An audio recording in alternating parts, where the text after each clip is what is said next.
Tonight on the Black Channel. They say that artificial intelligence is the future, but when it comes to white supremacy, artificial intelligence is looking shockingly just like the past. The Black Channel is live.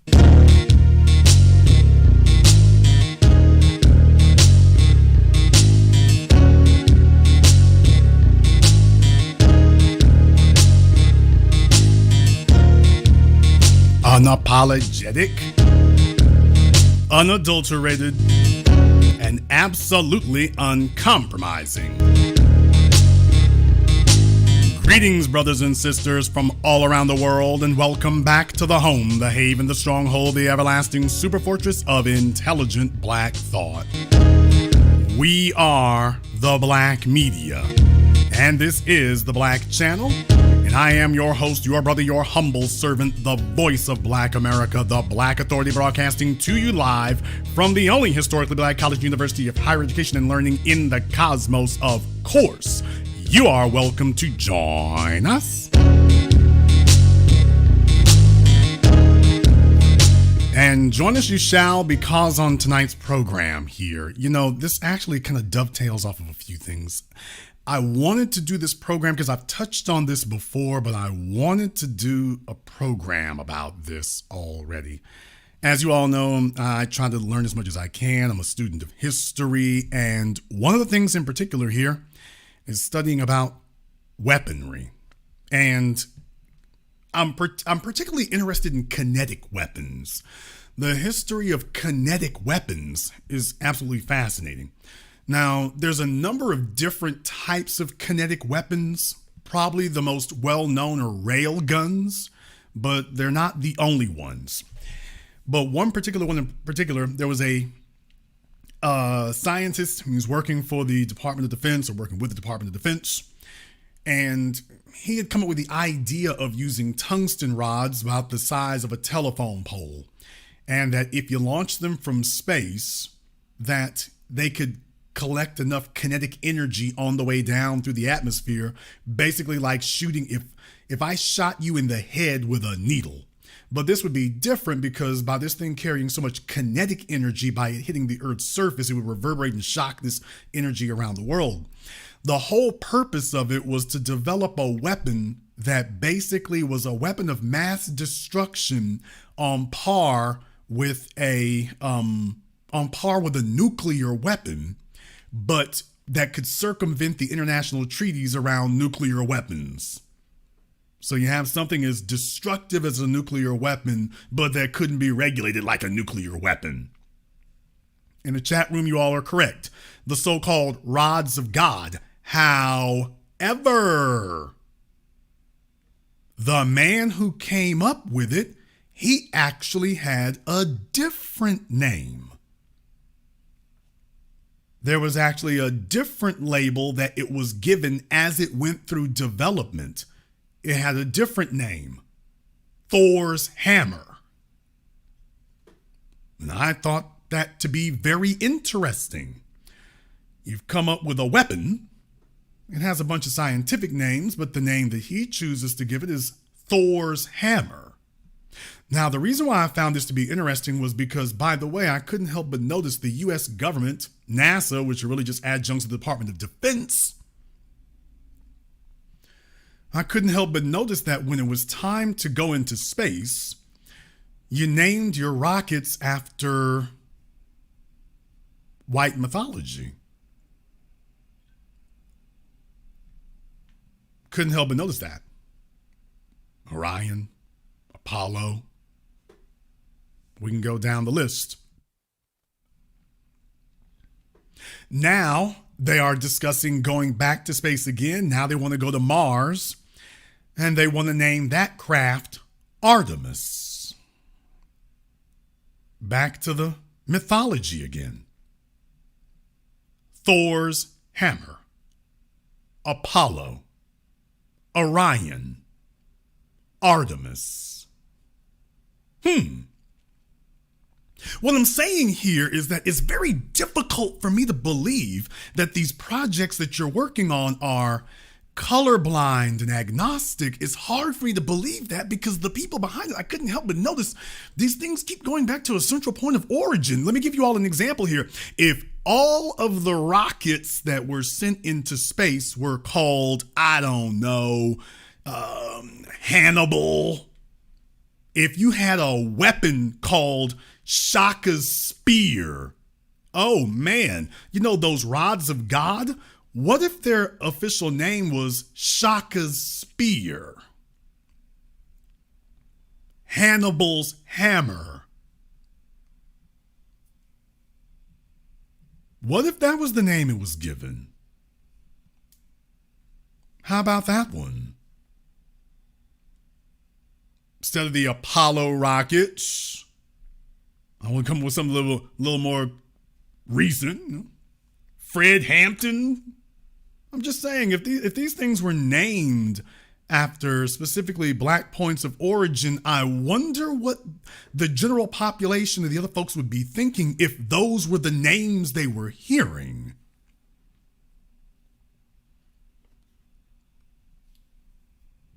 I'm just wondering, what would they think? What would the population think if they were hearing those names? The Denmark VC1, the Denmark VC2. I'm just wondering, what would the reaction be if those were the names we were hearing instead? Just wondering. Because I think these other folks, somebody said Ogun's sword. If it was named that, just wait a minute. Hold on. Back up a little bit here, Leroy. Back up a little bit here. That's an interesting name we got there for it. How did we come to that? Yeah, it wouldn't just be, oh, well. So I couldn't help but notice that, because what I'm saying is these things were given names. They didn't just come up with them on their own. The biggest lie in the world that we're given here is the idea that these things just spring into existence. No, they're not. They are put into existence by people. The real job is to try to disassociate that from the people as much as they possibly can. That brings me to tonight's subject. There's a story. I posted this on my Twitter. There's a story that comes out of Houston. And it's a disturbing story, to say the least. I'm going to go ahead and play that for you here. By the way, YouTube, fair use, as they have difficulties with that. They still demonetize the channel here, but by the way, that's quite all right. If you want to support tonight's program, definitely please make sure that you go ahead and check out our PayPal or our Venmo. The links are in the description. Thank you very much for your support here, Nancy and other people. We appreciate that. I want to play this story for you all because it's disturbing on multiple levels. The first level is disturbing is on the technology level, because there's a key part in here I want you all to understand. There's a key part. Grandfather is suing the parent companies of Macy's and Sunglass Hut after he was wrongfully accused and arrested for robbery in Harris County in 2022. But that's just where the story begins. Fox 26's Anthony Antoine spoke with the victim's lawyer. He joins us now with those details. Anthony. Well, faulty facial recognition software is at the heart of this case. 61-year-old Harvey Eugene Murphy Jr., a grandfather, was taken to jail because the technology pinned him as the primary suspect for that robbery. But according to the lawsuit, he was taken to jail, and in a matter of hours, he was beaten, raped, and then released. And now, years later, he's suing. He was wrongfully arrested and, quote, within a matter of hours, he was beaten, raped, and then released.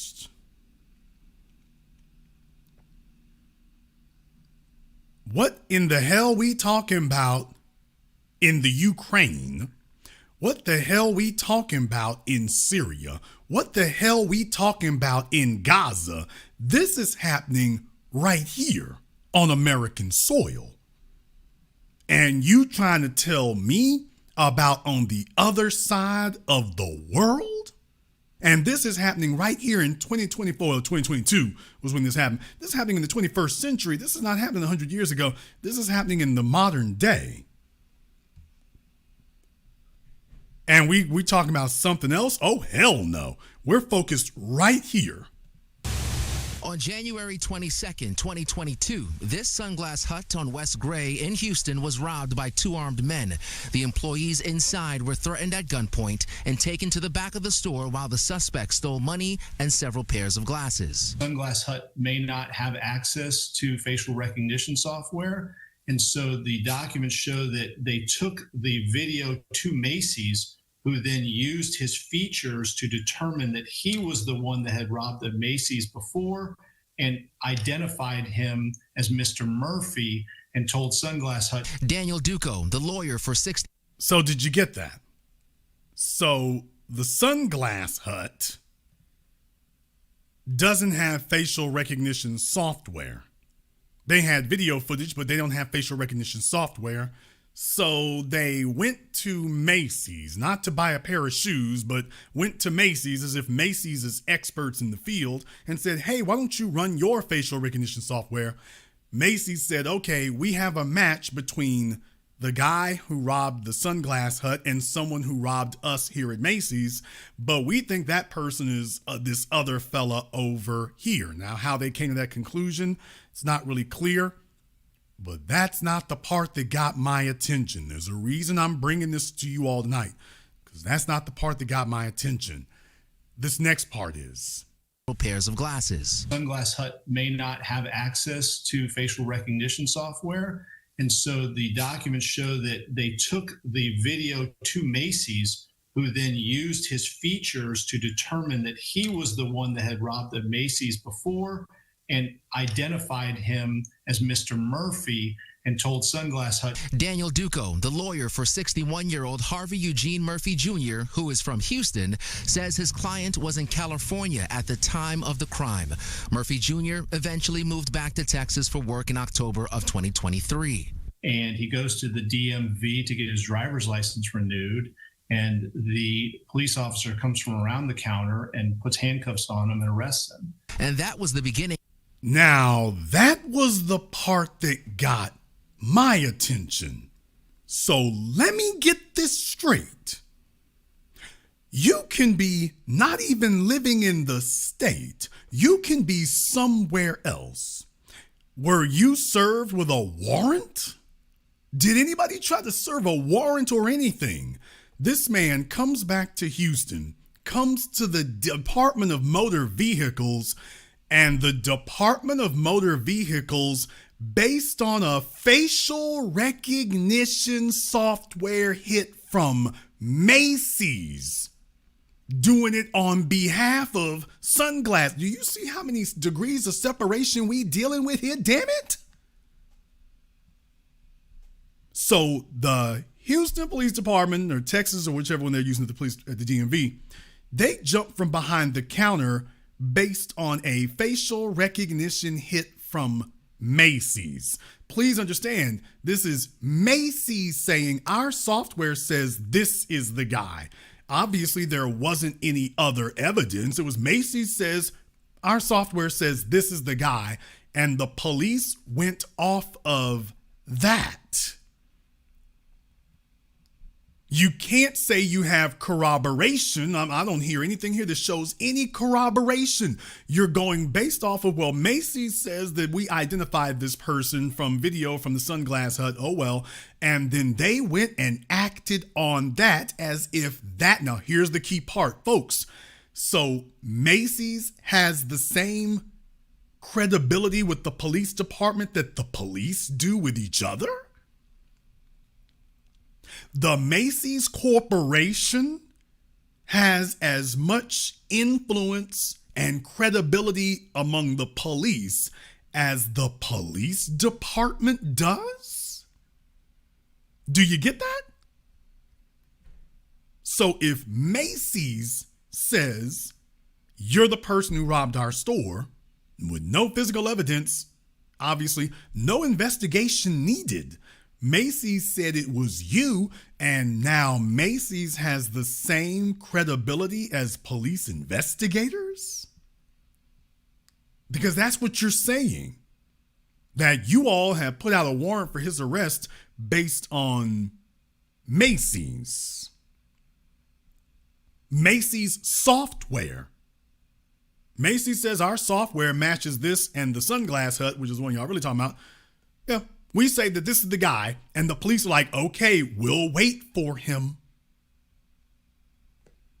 Now, when black folk are talking about white supremacists, you can sit up here and point them out in a lineup. You can do everything else, and the police are like, oh, well, that's not enough.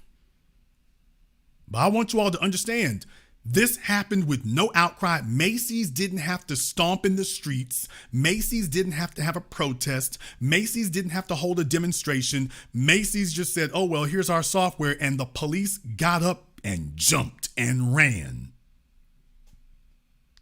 Nobody had to whoop their ass. Nobody had to badger them. No one had to pressure them. No one had to beg them. That was all it took, was a phone call from Macy's, and we own it. And we have been waiting to arrest him ever since.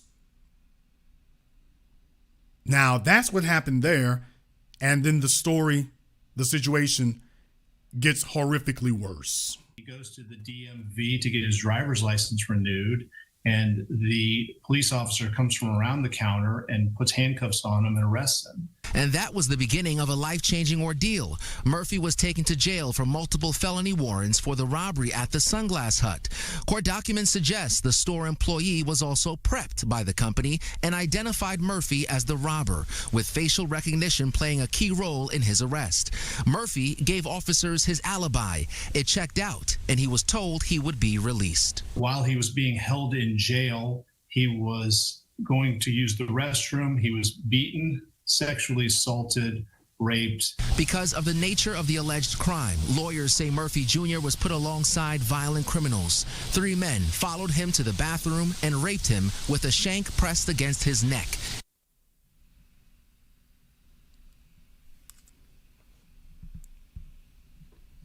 Now, did you get that? Macy's prepped an employee. Oh, yeah, this is the guy. And then he shows about, immediately he can disprove it. Charges, anyone? Hello, charges? Criminal charges, anyone? And then they take this grandfather and throw him in there with violent criminals for an exercise in buck breaking. They take him and throw him in there with violent criminals, and then immediately it turns into a violent hazing and buck breaking. Now, you gonna sit up here and try to tell me that that was accidental? How in the world does all this happen so quickly? That ain't accidental. Take a look at how quickly all of this occurred, how smoothly all of this occurred. You got to sit up here and sue 10 or 12 people to get anything done. Macy's makes a phone call and you're in jail. Macy's makes a phone call and you are in jail. The police have done no investigation because, folks, if they had done an investigation, couldn't they have figured out his whereabouts before they arrested him? Well, yeah, you could have. Yeah, you could. But that's the point is, no, we don't. No, we don't. He used the restroom. He was beaten, sexually assaulted, raped. Because of the nature of the alleged crime, lawyers say Murphy Jr. was put alongside violent criminals. 3 men followed him to the bathroom and raped him with a shank pressed against his neck. He was released and the case was dismissed. He is now suing the parent company of Sunglass Hut and Macy's for using the facial recognition software that led to his false imprisonment. The dangers of using this technology is also outlined in court documents. I know for a fact that studies have showed that African Americans have a high rate of false positives based on facial recognition software. I also know comparing people who are older with pictures of them, of other people when younger. So age gaps have a very high rate, up to 90% of false positives. According to his lawyer, Murphy has long-standing physical and psychological injuries, and he is now coming forward to raise awareness and hopefully prevent this from happening to someone else. Now, I want to note here the Houston Police Department and Harris County is not named in this lawsuit. It's a long list of people here, and they're not one of them. Murphy's attorney also believes the parent companies for Macy's and Sunglass Hut are the real people at fault here, and they are suing for $10 million. Now, why the lawyer is not going after the police department, I don't understand. I don't understand that, and I don't know why. And I would love to get some more information on that. I'd like to find out why it is that he wants to go after the corporations, but not after the police, especially after what happened there. So that to me, I'm like, I'm not liking that. I'm not liking that. So I'm not gonna try to second guess necessarily. I'm just gonna say that doesn't sound right. So somebody needs to explain to me why it is that he doesn't want to go after them. That needs to be explained to me. Okay, why are we letting them off the hook? Because this doesn't happen without the police initiating it. Macy's just would have been making a technical glitch and a mistake. Without the police are the ones who did the physical damage. They're the ones who did the physical harm. So I want to find out why it is that the lawyer is wanting to give the police a pass. So I would like to find out here what the purpose or rationale for that is. I want to find out what the rationale is. The reason I bring this up here is because I want you all to understand here that, yeah, that's right, is that that's the way these things happen. That's the way that these things happen. And they occur this way for a reason.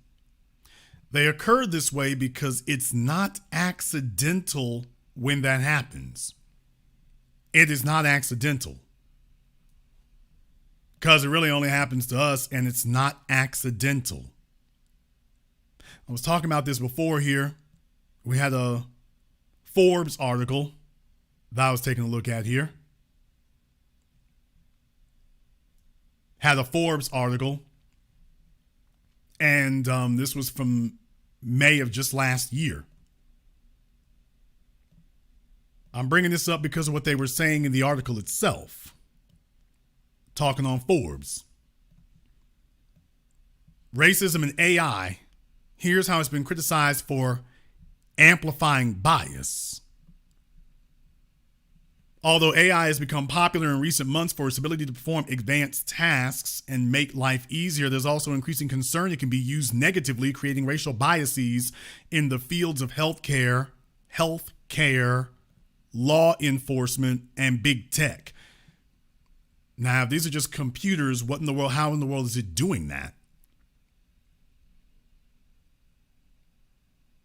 Joy Buolamwini, a researcher at MIT, discovered some facial analysis software was unable to detect her face until she covered her dark skin with a white mask and chalked this up to AI systems, quote, lacking data as they're largely trained on white faces. A major U.S. technology company claimed its facial recognition accuracy was 97%.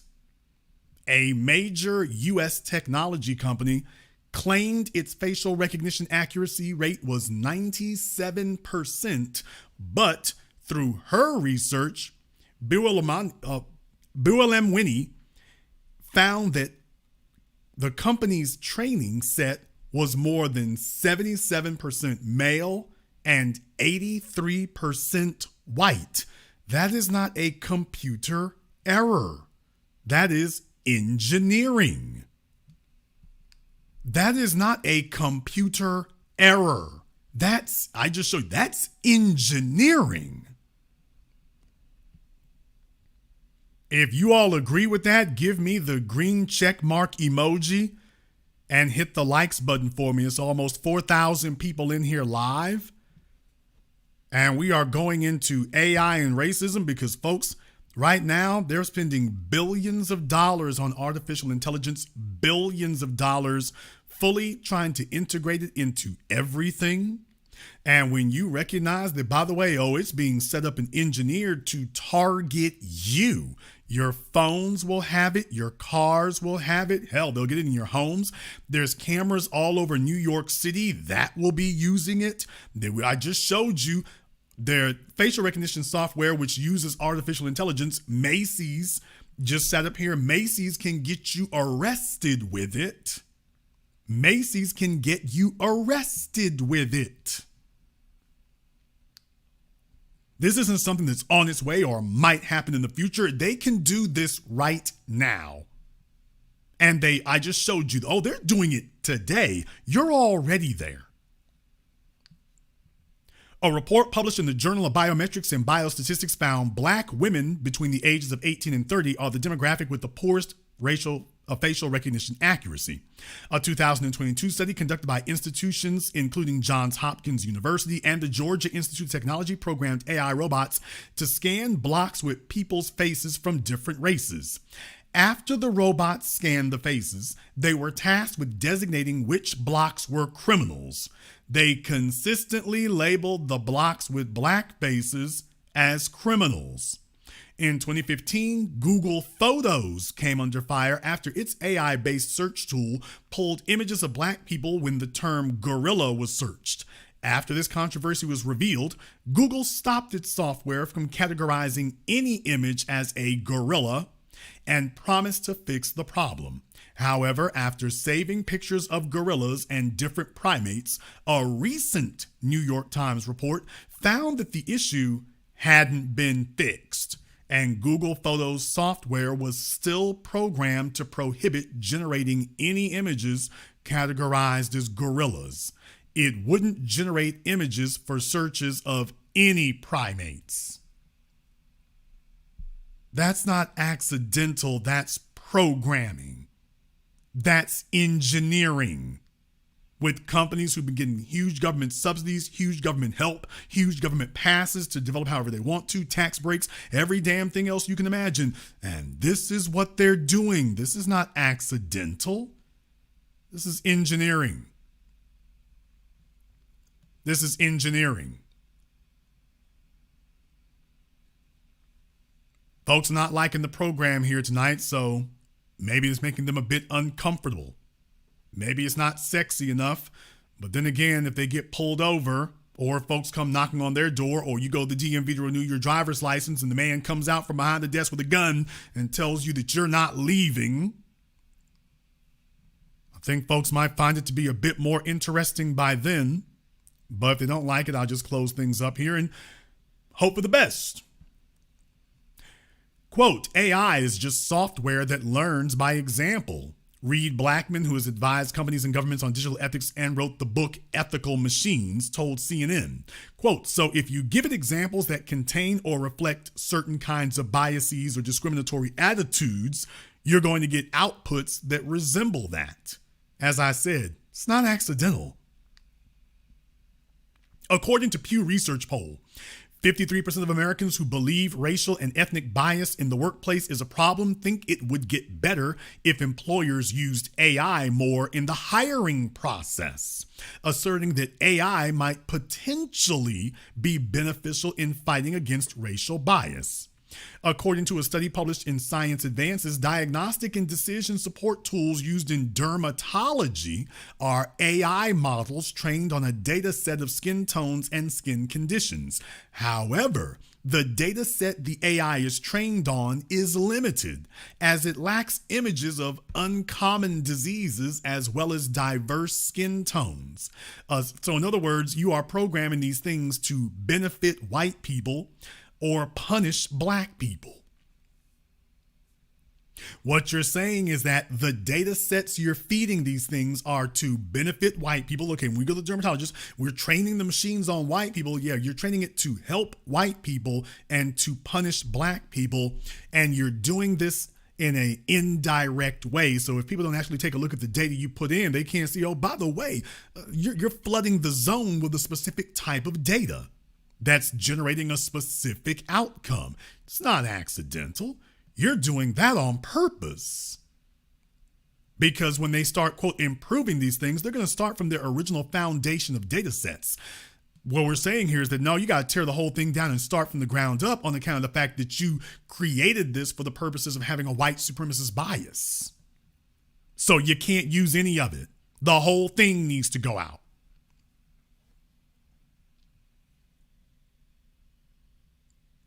A study published in the Archives of Dermatological Research found that COVID disproportionately affects non-white ethnic groups. However, the data set used to train dermatologists included 92% of pictures of COVID skin lesions on fairer skin tones. Only 8% showed lesions on more olive skin tones, and none of them included dark skin tones. Because skin conditions show up differently in different skin colors, the need for diverse training is essential. For example, melanoma is rare in African Americans, according to the Journal of the American Academy of Dermatology report. But because training and education on dark skin tones in the field of dermatology is poor, it's more likely to go undiagnosed than in white Americans, leading to a drastically lower survival rate. A 2019 study published in the British Journal of Dermatology found 47% of dermatologists felt they weren't adequately trained to diagnose skin disease in people of color. That's not accidental, folks. If your medical schools and your training is not, that's not accidental. If that's missing, almost half your dermatologists are like, by the way, yeah, they don't train us on black people. Well, that's systemic. Hey, what is systemic racism? This is. Right here. This is what we mean. When I can sit up here and show you in place after place after place after place. Yeah, this is systemic. This is institutionalized. When you go to a medical institution and the medical institution's curriculum and books are specifically engineered to disadvantage or to punish or mistreat a group of people, yeah, you're supposed to be taking in your whole amount of knowledge and it's like, oh, by the way, this is very much skewed. That's not accidental. In 2022, Apple was sued over allegations that the Apple Watch's blood oxygen sensor was racially biased against those with a darker skin tone. The blood oxygen app can measure oxygen levels in the blood by using sensors on the wrist, providing users with insights into their health, the app claims. The lawsuit points to the Food and Drug Administration's review of pulse oximeter technology created after the COVID pandemic increased its use in hospitals. The review found Black patients were almost 3 times more likely to have dangerously low blood oxygen levels go undetected by the pulse oximetry compared to that of white patients. In an October 2022 white paper, Apple acknowledged the potential difficulties that come with pulse oximetry taking measurements on darker skin, but claimed its device, quote, automatically adjusts to ensure adequate signal resolution across the range of human skin tones. Oh, so for you, it's got to, for the people of the original people of the earth, yours has to adjust. In 2020, Twitter released its photo cropping feature, which crops and focuses on photos to allow for a better viewing experience, especially when scrolling through Twitter's timeline. However, it was soon revealed that the tool favored white faces, focusing on their faces in the photo preview and only revealing the black faces when the users clicked to view the full photo. This led Twitter to research the algorithm, and it found in 2021 that it indeed had racial bias that favored white faces, leading to the company ditching the feature. People, when I discuss reparations across the board, when I tell you all that we cannot simply say that we're going to take a look at the U.S. government or state governments and say, you got to cut the check. No, we also have to look at these internet companies that are beneficiaries of this legacy money, and they have been taking it and flipping it and cultivating it and building it into a white supremacist economy, and they are specifically targeting us on every level. The biases are clear and undeniable. Yeah, you got to cut a check too. on account of the fact that you have been using your technology to favor white people. Logan Paul, Mr. Beast, the list goes on, PewDiePie, Stephen Graham. You use your algorithms to enrich and benefit white people. And now we're showing, oh, by the way, your websites can see color. Your apps can see color. Your website, your algorithm, your timelines can see color. Hey, YouTube, and we're talking about Google Photos. Who owns YouTube? Oh, Google. Yeah, your website can see color. Yeah, it can. Your website handicaps black people. Your website discriminates against black people because your website, your whole company, Google, your whole company is built to see color. The gorillas thing was just one example. It's far from the only one. Your company sees color and it punishes it. These companies, these so-called technology companies, these internet companies with billions of dollars, hundreds of billions going into them, they see color and they punish it. For the white folk, it's specifically designed to benefit white people. Find what you're looking for. Find the image you're looking for. Let's find your melanoma. Let's give you advantages with skin tone. With black folks, by the way, can't find nothing for you there. Hey, your gorillas over here. Let's go ahead and hide your faces. So yeah, you got to cut the check too. We are not going to just limit this to governments because you corporations, as proven in the story I just gave you all from Houston, you become governments unto yourselves. You are beneficiaries of this. Therefore, you got a bill to pay too. You have a bill to pay too. We're going to have to hand you your invoice. You going to have to cut a check too. So Elon, don't run the company into the ground just yet. You ain't finished paying just yet, my dude. You ain't finished just paying just yet. This article goes on to say facial recognition software is used in a number of different entities, including on smartphones for police face recognition, airport passenger screening, and employment decisions. However, the AI behind facial recognition has proven to be used to promote a racial bias. According to Harvard Science in the News, police facial recognition software is trained on mugshot data in which black people are overrepresented. Of course, because you're not arresting white folk. White folk can sit up here and go on a killing spree. Understand something here, folks. I want to remind you of something. When you talk about cases like Ethan Crumley and all these school shooters and whatnot, remember, they arrest black children as young as 6 for talking out in class. They're constantly trying to put handcuffs on you. Nobody messed with Ethan Crumley until he showed up shooting. Nobody messed with Klebold Harris till they showed up shooting.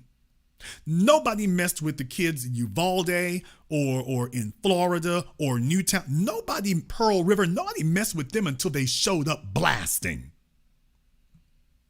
And there had been warning after warning sign all over the place. Warning after warning sign all over the damn place. How the hell do you figure that occurs?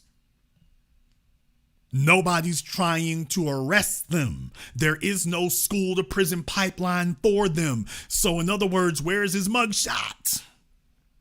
He don't get one. Now your kids get one, but their kids, we ain't giving them one. So you see, when the police show up, it's been a crime. We'll just explain this away. It's not boys will be boys or white folk will be white folk. It's, by the way, do not get them a mugshot. We need to make sure that documentation stays out of the system. Then they'll swear to you up and down, oh, well, we're just using the data we got. Well, yeah, because white supremacy is a system and you filtered it from the top to the bottom. You filtered it from the top to the bottom. Here in Louisiana, years ago, we had a state representative, Pinky Wilkerson, was killed by a white man, DUI. They didn't even want to arrest the man. They didn't even arrest him. Killed in DUI, didn't even arrest him. And you got stories like that all over the place. But it's not no black folk with stories like that. You don't see any stories of black people. You killed somebody in a DUI and, oh, well, they're not arresting you. Oh, well, we're only charging you with, reckless driving or a misdemeanor. Now, that doesn't happen when you're black, and I'm going to prove that. That doesn't happen when you're black, and I'm going to prove it. Stick around.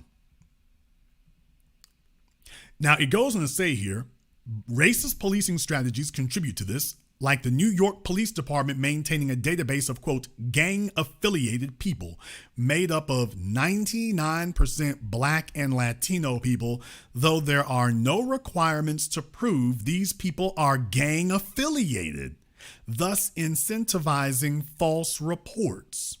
Research published in Science Direct found law enforcement agencies that use AI-based facial recognition technology disproportionately arrest black people due to their overwhelming presence in the training data set.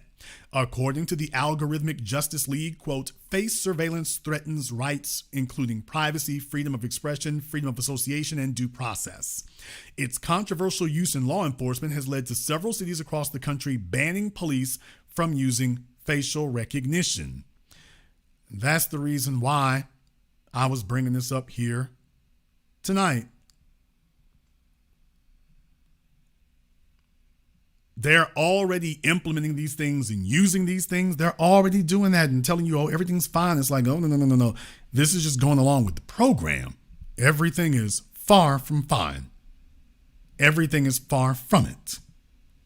And the future is looking disturbingly similar to the past. They go on to say here that Israeli authorities are relying on facial recognition to track Palestinians and restrict their passage through key checkpoints, according to a report by Amnesty International.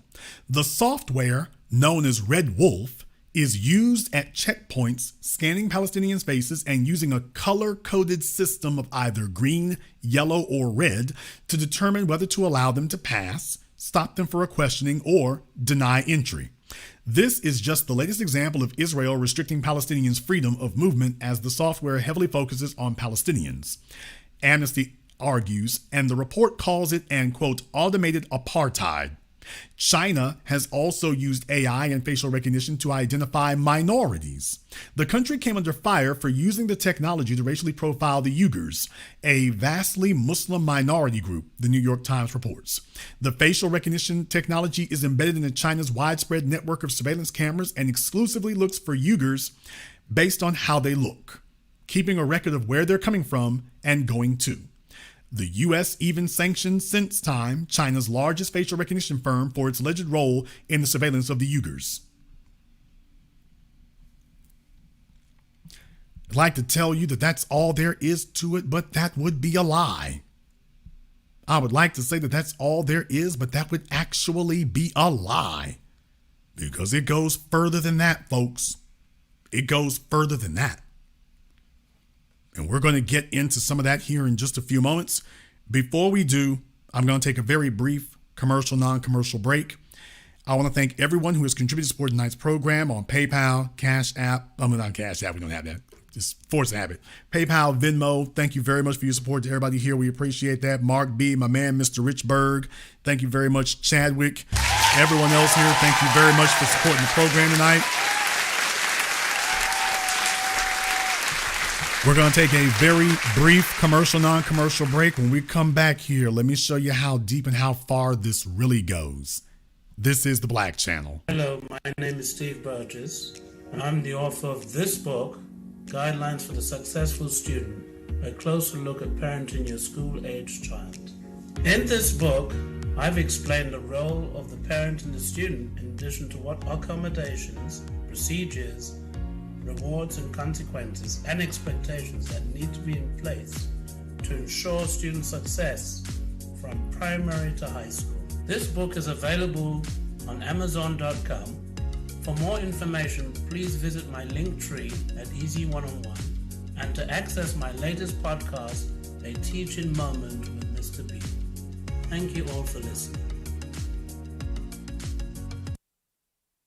A white supremacist assassin seeks revenge. Corrupt FBI agents with evil intentions. Dangerous black collaborators dedicated to treason. Occam Jeffers must defeat them all and somehow survive. One misstep and he's a dead man. Join Occam Jeffers as he looks the devil in his blue eyes and tells him, Black First. A sequel to the underground hit War of the Heart, Spirit of 1811 Publishing presents God Love Us, on sale at Amazon. Pre-order and save today. Visit spiritOf1811publishing.com and show your love. Order yours today to experience all the benefits of Ash Kickin' Natural Body Butter. With skin so smooth and soft, you'll thank us for it. Shop Ash Kickin' online. That's ASHKICKIN.com.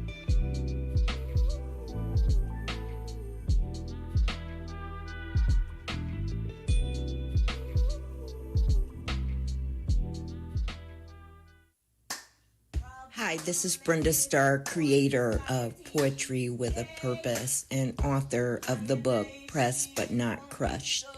Pressed But Not Crushed is an anthology of political poems that address current and historical issues in American descendants of slave population and African American population. The book describes slaveries and its residuals, Jim Crow segregation, social depredation, and other relevant issues to American descendants of slaves and African Americans, including the current political climate that does not address our issues.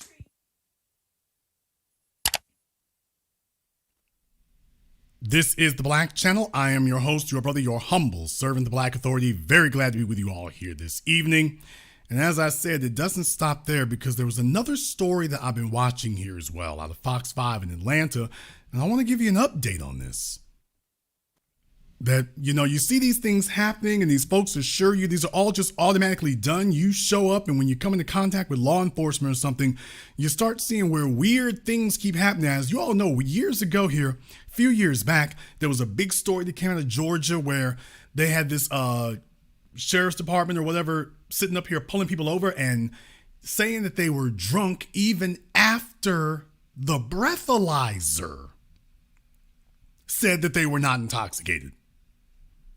Oh, we received special training to identify people who are intoxicated. So the breathalyzer doesn't say that you're over the legal limit, but we say you're intoxicated. Did you get that? The breathalyzer said, okay, you're not over the legal limit, but you're intoxicated because we're white and we say so. Well, now you've got another gem here out of Georgia, and this one here is just as bad, if not worse. So, I want you to go ahead and take a listen to this. A new study from the University of Pennsylvania Law School suggests nearly 1,000 Georgians each year are falsely arrested because law enforcement wrongfully trusted the results of a roadside drug test. Nearly 1,000 a year. Now, by the way, that's actually undercounting. Now, can you guess who the majority of those people are being pulled over and given drug tests?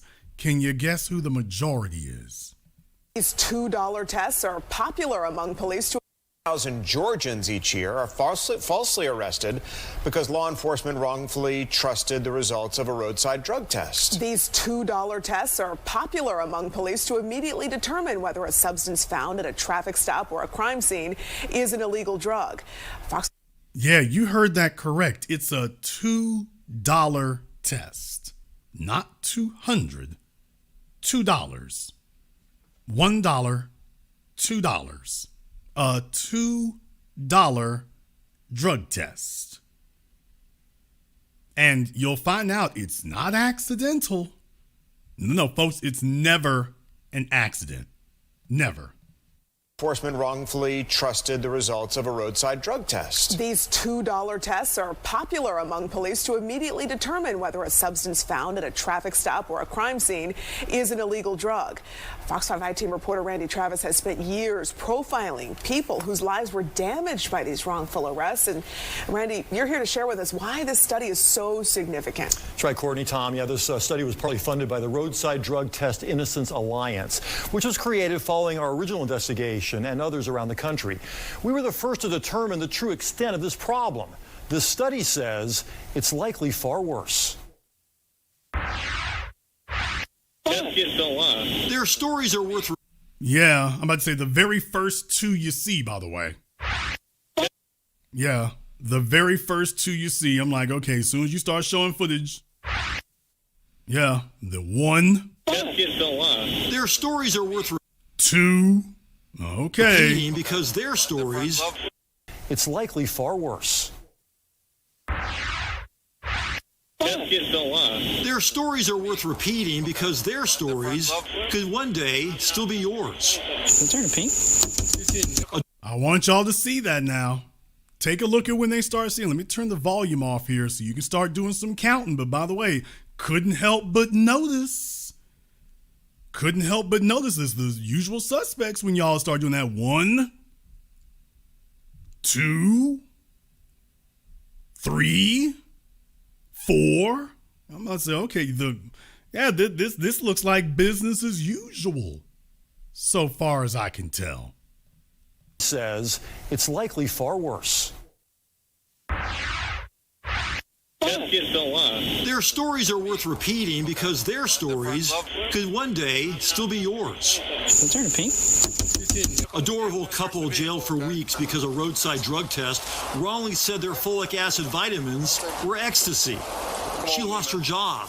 He missed his swearing-in ceremony to become an American citizen. And I would like an apology. This woman spent 3 months in the Monroe County Jail after deputies decided a roadside test proved her bag of blue cotton candy was actually meth. It was not. For this Rockdale County man, it was just breath mints. For this Georgia Southern quarterback, it was just bird droppings. All the drug charges against these people eventually dropped after an actual crime lab revealed the truth. Folks, please explain to me, how on earth do rational people in the 21st century sit up here and think that bird droppings, they don't know the difference between bird droppings and drugs? Can you explain to me how in the world that works? How do you not know? You need to have a chemical test. You need to have a drug test kit to know the difference between bird droppings and drugs? Do you see the insanity that you run into? They're literally sitting here telling you, we didn't know if it was bird droppings or drugs, so we got the test kit. Well, yeah, because the test kit is treated as physical evidence. Oh, see, but if you know it has a tendency of false positives, yeah, anything you put in there, it'll turn pink with anything you put in there. Next thing you know, ooh, look, bird droppings. Okay, let's run them in. I want you all to think about that for a few moments. Should you be allowed to have a gun, much less a gun and a badge, if you cannot distinguish between bird droppings and anything else? That's the point I'm trying to make. You can't distinguish the difference between bird droppings and anything else. You need a test kit? See, this is how crazy folks talk to us. This is how insane other people speak to us when we point these kind of things out. They start talking to us just schizophrenic, psychologically insane when they speak to us. That literally anybody would even think that this should have even gotten to this point right here. It's like, once you heard that the officer did that, it's like, whoa, yeah, we might need that badge. Yeah, bring it over here. Bring it over here. Yeah, you. There's no telling what kind of silliness you're going to come up with after this. But it's not silliness now, is it? Because it's not accidental. Because it's deliberate. Droppings.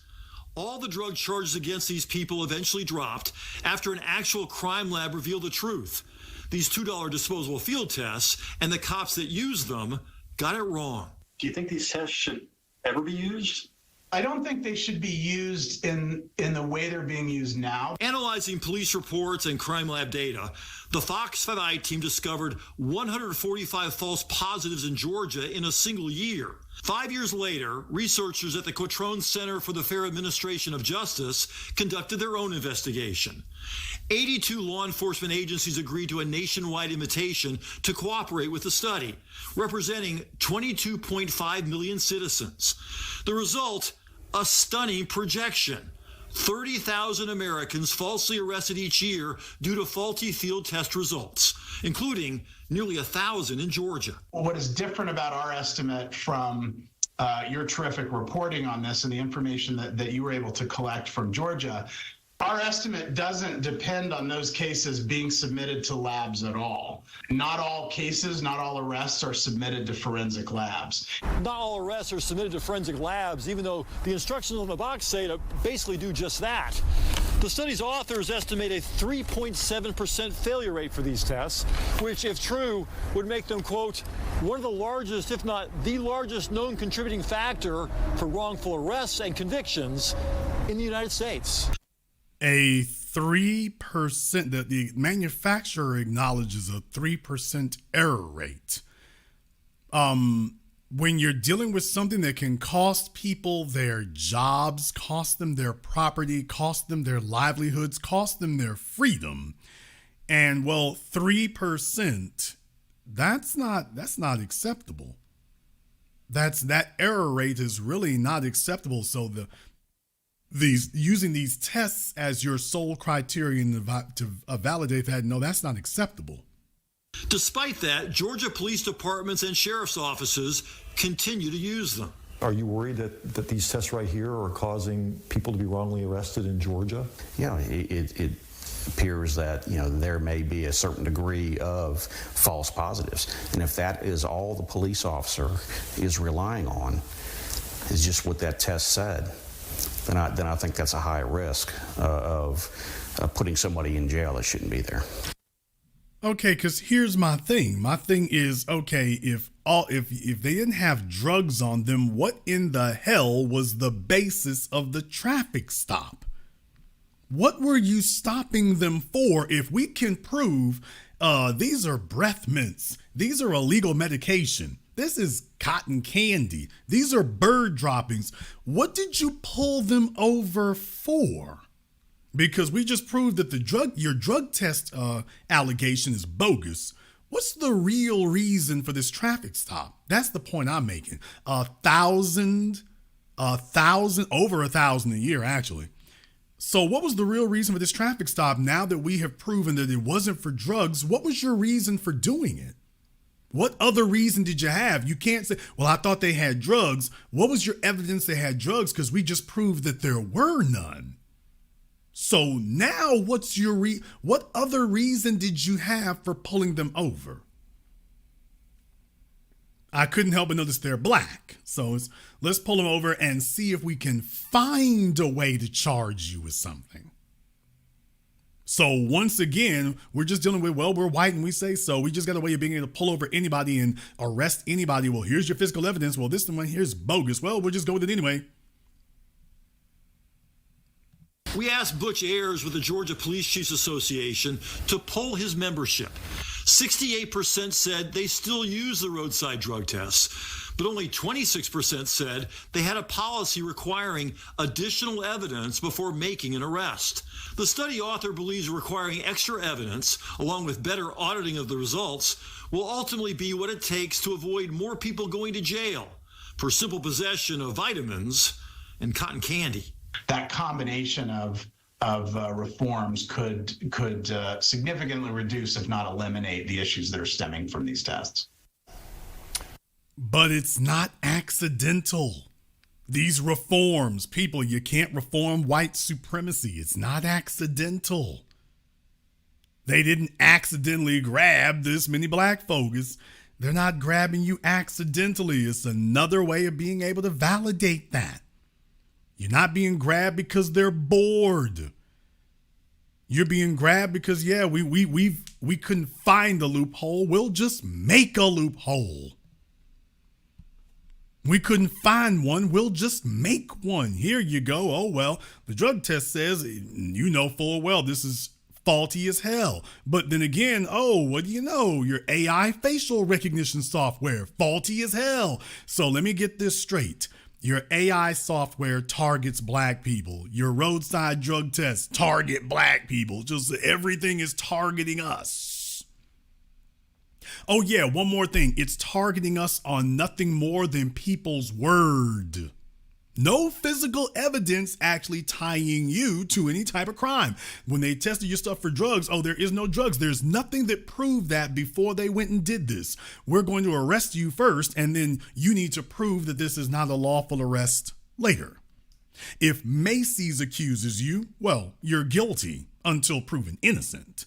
And if the officers pull you over, well, you're guilty until proven innocent. That's the way that goes. But there was one more thing I wanted to show you all here tonight. I wanted to show you one more thing. One more thing I wanted to show you here. And this is from the University of Calgary. August 23rd, 2023. Law professor explores racial bias implications in facial recognition technology. And there's something in particular I want to get to. Says here that the effects of racially biased AI, there is the false quote, there is this false notion that technology, unlike humans, is not biased. That's not accurate, says Christian, PhD. That's the Dr. Gideon Christian. Technology has been shown to have the capacity to replicate human bias. In some facial recognition technology, there is over 99% accuracy rate in recognizing white male faces. But unfortunately, when it comes to recognizing faces of color, especially the faces of black women, the technology seems to manifest its highest error rate, 35%.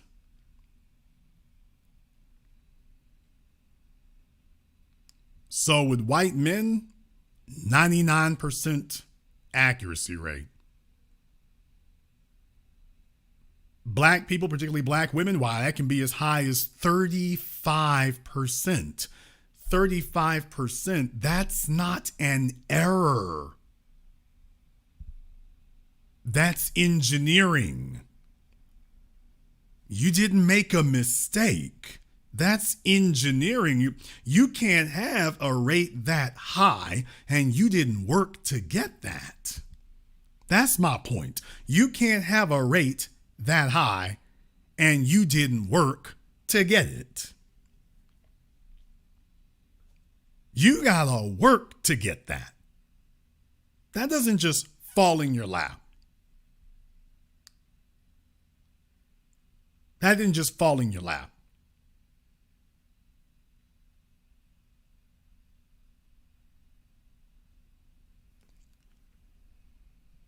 And if you were trying that, oh, you wouldn't even get that far. It wouldn't even get that far. It's not accidental. So imagine this for just a few moments here. I want to go a little bit further with this because folks won't like this, but I want to go a little bit further here. You notice your Apple iPhones and whatnot, they try to force you to use that face recognition technology. They try to force you to use that face recognition technology. They want you to use the face recognition, the retina scan. They want you to use all this stuff that authenticates who it is. That isn't accidental. That's not accidental.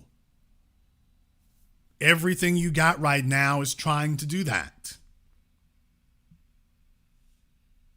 Everything is trying to make sure it authenticates and figures out specifically exactly who you are. And next thing you know, you're in a database somewhere and ain't nobody said nothing. Here, use your fingerprint on your phone with absolutely no guarantee whatsoever that that fingerprint is not being passed on. If you'll all remember, Apple already looks through your photographs on what that iPhoto thing. Remember, Apple already examines every photograph and every video that you upload. Apple is reviewing it.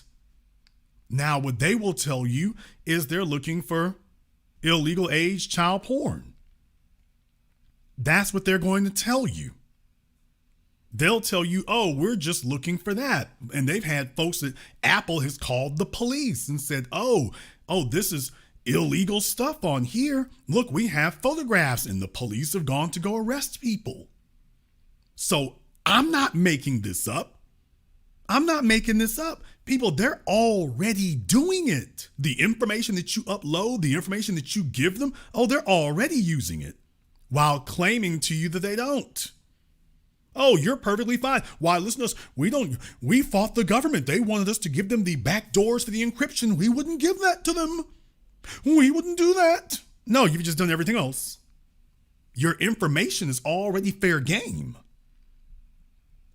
They're already examining it. You upload it, and they're not the only. Apple, Google, Dropbox. They all these entities are doing that. All these companies, especially the publicly traded ones, but all of them are doing this. You upload something, you give them information, you give them data. That Google Wallet feature, Google holds on to all the information you give. And what I'm saying is that everyone assumes that the face recognition that you use on your phone is localized to your phone. But people, I suggest to you that I don't think there's any way that could be the case. I don't think it's relegated to the phone, because remember, you have a remote disable feature. Remember, if you lose the phone, there's a remote disable feature. Well, that suggests to me that this phone needs to verify itself some other kind of way. It doesn't just verify locally on the device itself. There must be some communication with a central server somewhere that it can tell whether or not it's looking at the real person or not. Is this really you? Remember, for those of you who don't know, when you're using the voice to text feature on your phone, that's not your phone that's listening. For those of you who didn't know, it's not like there's a piece of software on the phone that's processing your voice and processing your words and translating it to text. When you use Google's text to feature, Apple's or whatever, you're making a phone call. You are streaming that recording over the internet to Google servers or Apple servers, and they are translating your words and sending it back in the form of a text. So it's not your phone that's doing the translation from your voice to text. You're sending an audio file over the internet to Google servers or Apple servers, and then it's sending back the text. In other words, your voice is being recorded, just like Alexa, just like Amazon Alexa. Your voice is being recorded. Now, Google has always claimed that they don't preserve the recordings, but they have never gone into a court and validated that. They've never gone into court and validated that. So when you use these features that you consider to be convenient, the phone is being used as simply a transmission device. It's transmitting your voice, it's transmitting your text, it's transmitting your pictures. Why do you think all of Google, Apple, Microsoft, all of them have a central drive? Oh, hey, would you like to store your number, store your password, store your financial information, store your photographs? Would you like to store that here? We'll hold on to that for you here, for sure. Oh yeah, your televisions, your microwaves. Yes, your microwaves, your refrigerators. I talked about this years ago, folks. Your refrigerators, yeah, artificial intelligence on your refrigerator. What I'm saying is that, by the way, they got, for those of you who don't know, if you've been in Home Depot or Lowe's, you got LG and Samsung refrigerators with cameras on the insides of the refrigerators. So ostensibly you can see what's in the refrigerator without being there. Like, for example, the way that they tout the feature is, hey, you can look at what's in your refrigerator before you come home, so that you can look and see what's in your refrigerator. And if you're low on something, instead of you coming home and opening the refrigerator, dang, I wish I knew to get more milk, you can look in the refrigerator before you even leave work. And when you go to the store, you can see what's not in the refrigerator and you can get more. Well, yeah, that sounds great on its face. Sounds great. But by the way, do you understand that now this corporation has the ability to tell what's in your refrigerator? You know, like if you have a medication or a prescription in there. Well, you know that high definition camera can see that too, right? How much alcohol do you have in there? You know it can see that too, right? Right? Well, can that be used against you? Well, of course, you would probably say to yourself, well, that sounds silly. How the hell could that possibly be used against me? But my point is, if you're accused of a DUI, or if you're accused of trying to circumvent, a breathalyzer or something, wow, if they could get a warrant that gives them access to what's in your refrigerator. So, by the way, hey, take a look. They got bottles of Hennessy in there. Well, I'll be damned. That could be problematic. Now you add to it AI. What if these companies have an AI algorithm, and just like Google and Apple and Microsoft are reviewing your photographs, what if the camera in these refrigerators reviews what you put in it? Did you get that? What if the cameras on your refrigerator could review what you put in it? It uses AI. What if they start trying to use AI to identify what is in the refrigerator? What if you're accused of making meth or crack or whatever based on what you put in the refrigerator? Hey, we couldn't help but notice you put a lot of baking powder, baking soda in your refrigerator. We couldn't help but notice that. Why, our AI shows that you have a big box of baking soda and you keep swapping it out every week or every couple of days. You have a large box of baking soda and you keep changing it. Boy, you sure do buy a lot of baking soda. Well, in the chat room, I'm not even talking about straight to these health insurance companies, which, by the way, is the worst case scenario. Your refrigerator being able to tell the insurance companies what you're doing so they can deny you coverage. I'm just talking about, by the way, I'm talking about here's your life sentence. Here's your 30 years. Imagine your refrigerator being used to give you a 10-year sentence. Now, notice what I said, but based on an AI algorithm. Based on AI, it can look in the refrigerator and can tell you the contents of it, or at least it's trying to figure out what the contents are. Talk about a false positive. Talk about a false positive.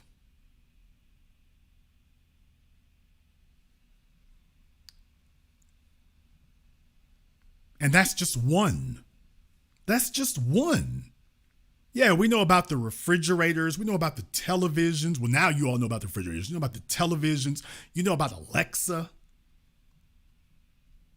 But now in New York City, for example, you got these microphones all over the city. Did you all get that? You got these microphones all over the city of New York now. They're talking about they're listening for loud cars. So you know that's just going to be another get the nigger rule. We're listening for loud cars. Okay, but if they can hear cars, they can hear the people in them. If they can hear the car, they can hear the person in it. And just like you have facial recognition, you've also got speech recognition. Just like they can identify you by your face, they can also identify you by your voice.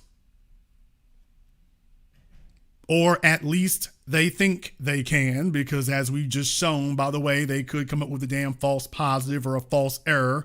Next thing you know, oh, we pulled you over because we thought that you were a murder suspect because our microphones positively identified your voice. And why, according to Google or whoever provided us this service, why they have an accuracy rate of 99.9%, except Negroes. We got an accuracy rate about 50% for y'all, but good enough.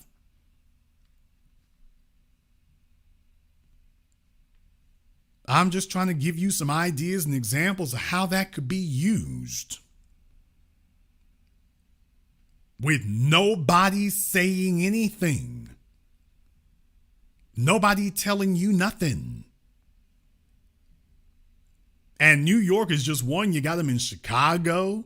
You're having them in other places. There's cameras all over the places. It's the microphones. Chicago's had the microphones now for decades. They swore they were using them for, people shooting guns on New Year's Eve and stuff like that. And meanwhile, the murder rate has been what it's been, but yet the conviction rate is not.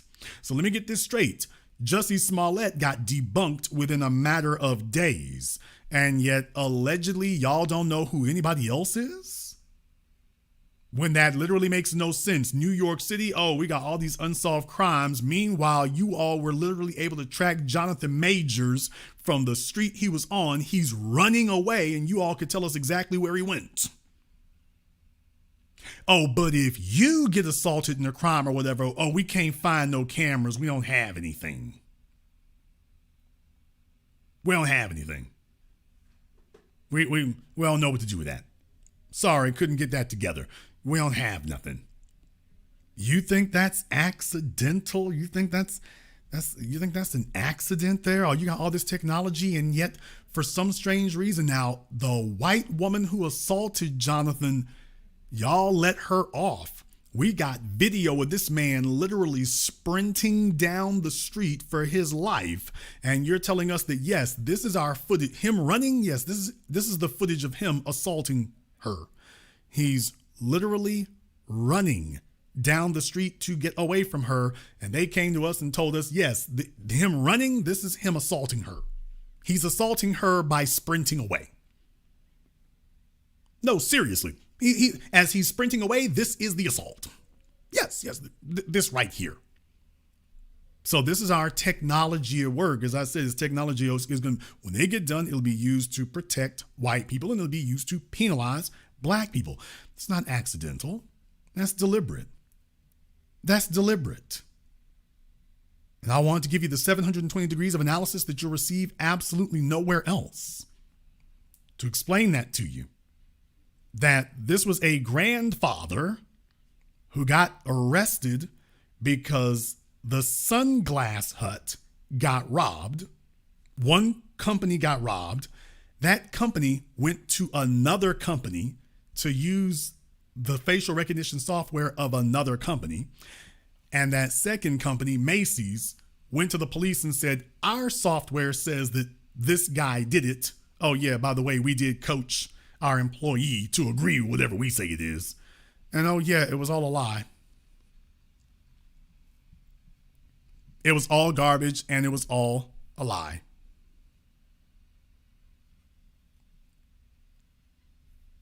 And you don't see anybody at Macy's yelling and screaming about that and saying that this is absolutely unconscionable and it will not do. You don't see anything like that occurring there at all. You don't see the police upset. Shouldn't the police be furious? Shouldn't the police be incensed? Shouldn't the police be looking into Macy's and sunglasses? Shouldn't they be investigating them? Shouldn't the police be doing that? How is it that all these entities are so cool and calm and everything's just fine? Why shouldn't Macy's be talking about we need to have a complete overhaul of our AI software since obviously it's unreliable? Why aren't they panicking at Macy's? You just had such a horrendous thing occur. Why are they not terrified at Macy's? Why, this just opened you up to millions of dollars of liability, and yet Macy's isn't saying we're going to change anything. Now, did you get that part? They're not saying a word about we're going to change it, and they're not upset with the Sunglass Hut or the police either. And the police aren't upset with Macy's or Sunglass Hut either. Now, ain't that strange? Ain't that strange? Aren't the police supposed to be investigating how that happened? Shouldn't the corporation be investigating what that breakdown was there? Shouldn't they be doing that? And yet that isn't what's occurring now, isn't it? They all seem to be perfectly fine with it, which is my contention that that's not an accident. That's not the system is broken. That's the system doing exactly what it's supposed to do, coming up with some rationale, some method, some means, some way, some excuse they can gender up here to grab you. The usual stuff ain't working. So we're having to come up with Keystone Cop stuff. It's like, give us something. And by the way, a $2 drug testing kit, $2. So in other words, it's $2 to execute white supremacy. Okay, so that's the taxpayers are having to pay for that. The taxpayers are having to cover that. So they're like, okay, it'll cost us an extra $2 to cover white supremacy. Give us an extra $2 and that'll cover our asses to go and impose some white supremacy. That'll be now we have a cover. Okay, $2 and you get a pass. Now you have an excuse. So $2 drug kit and okay, we can do as we please now. The kit's covering us.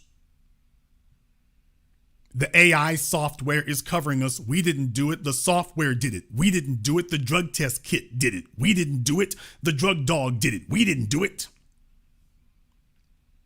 We just followed up on what those things told us, even though we're the ones who sent those things. In case nobody told you or warned you, that's exactly what we're looking at now. Not in the far-flung distant future. We're there today.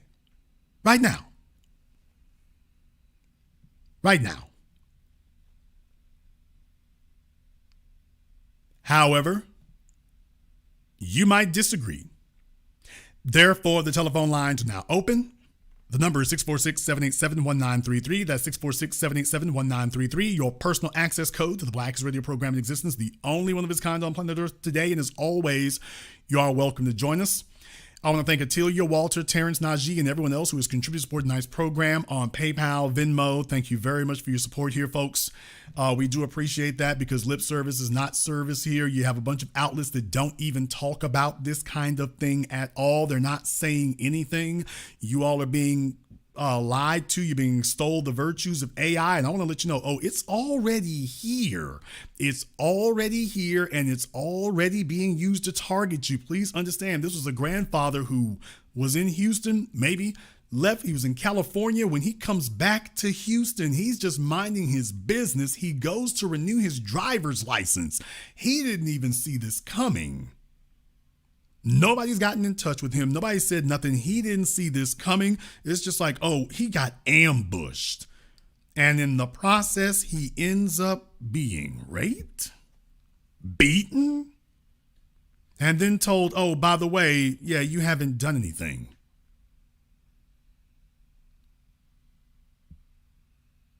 No, you're not going to convince me that's accidental. No, you're not. No, you're not. Because that's a hell of a lot of coincidences to happen to be accidental. Let's get to the phone lines here. Let me get caller from area code 310. You're on live with the Black Channel. What's your name? Where you calling from? How you doing, Jason? This is TG out of Los Angeles. All right, TJ out of LA. What's on your mind? So I kind of ran into some of what you're talking about online. I signed up for a free trial. And you have to put in your credit card information in order to get the free trial. And after the free trial, I tried to get it again, and I used a different email, but the same payment information. On the third try, they declined the card, and I was, frustrated. But then I was like, wait a second. If they declined the card, they had to compare it to something that they already had. So in these free trials, I don't know if people are understanding that on some level you have to authorize them to keep your payment information. So they're doing it at all levels already. Well, I mean, here's the thing. You don't necessarily even have to authorize that.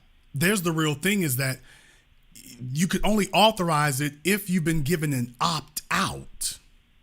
Remember how the law works. In reality, once you're giving tacit agreement by giving the information, so this is something that's been in Congress and everything else, is that for Google and all these companies want to hold your information that they now have to give you an opt-out. But what you're talking about there is like, you don't actually have an opt-out for that, so you're just assuming, well, they're not holding on to that. There is no law that says they can't retain that information. There isn't one that actually says that they can't retain that just automatically. Not really. Not really. That's a big misnomer that a lot of people have, but in reality, not really. They also are doing it with cars because there's a law they're trying to pass in one state where they want to keep cars from going 10 miles over the speed limit. So it's one way it's a positive, but in another way it's like, what are they going to do once all the cars are driving correctly? They have all their information. Let's say, okay, they don't start if your registration is late. Okay, so then there's no late registrations on the road. How are police going to pull black people over? How are they going to do it at that point? So they're cutting themselves out at the same time they cut themselves in. No, brother, no, they're not. I mean, that's why I'm doing the program that I'm doing here tonight, because I'm showing you a story about folks getting pulled over with false drug tests. No fake registration required. That would just be another tool that would be used, but no registration required, brother. They already got that. They've already got everything just stacked up against you. When you talk about cars, for example, let's talk about cars and artificial intelligence. All right, so right now you've got your vehicles out there, and your cars are more and more being equipped with cameras. Now, what they're a bunch of cars, especially for self-driving technology. So every car that's got self-driving technology now has a camera in it that looks at your face, and what they're telling you is it's looking at your face to make sure that you're still awake. Okay, but how does it do this? Oh, it uses facial recognition to see your eyes. Oh, it goes even further than that. It sees which direction your eyes are looking in. Are your eyes looking out the window, or your eyes looking somewhere else? So what I'm saying is, it's scanning your eyeballs. Oh, well, this is a definitive authentication of who the person is. Well, Jason, why does that matter? Well, because right now, most of your cars have autonomous features to disable the car. So when Rick Ross was talking about he doesn't want to buy an EV because it can take you to jail. Well, I mean, certainly we're going to get there at some point. But right now, by the way, your cars have the ability to do all those things on their own. For example, those of you who have, now this was a kind of scary recognition for OnStar. General Motors vehicles have mostly come equipped with OnStar for like the last 20 years. And remember, the original selling point of OnStar decades ago, not years ago, decades ago, was that they could remotely open or close the doors of the car. So like if you lock your kids in the car or whatever and didn't have your key for whatever silly reason, you can call OnStar and they can remotely unlock the car. Well, they've had that ability for decades. But by definition, if they could unlock the car, then they can also lock it. Then they introduced the feature of what we found out later is remote start. Okay, that's great. But recently you had a situation where somebody stole like a Cadillac or something, and the police called OnStar, and OnStar turned the car off remotely. They were chasing them down the freeway, got to a clear stretch of freeway, and then told OnStar, turn the car off. And OnStar remotely turned it off. And the car wouldn't restart. Now, that's a great feature to have if your car has been stolen. But by the way, do you realize this is just like Facebook being able to turn off your Facebook Live and YouTube turning off your Facebook Live because the police told them, turn that off. Don't ask us why, just turn that off. And then they do it. Now, I'm just naming OnStar, which is a service that's been around for decades, which means there's literally millions of vehicles that OnStar never used that feature for, but now you realize, by the way, they've got that.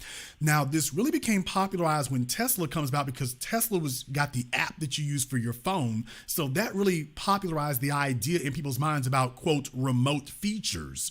But the truth of the matter is they just consolidated it on that app on their phone.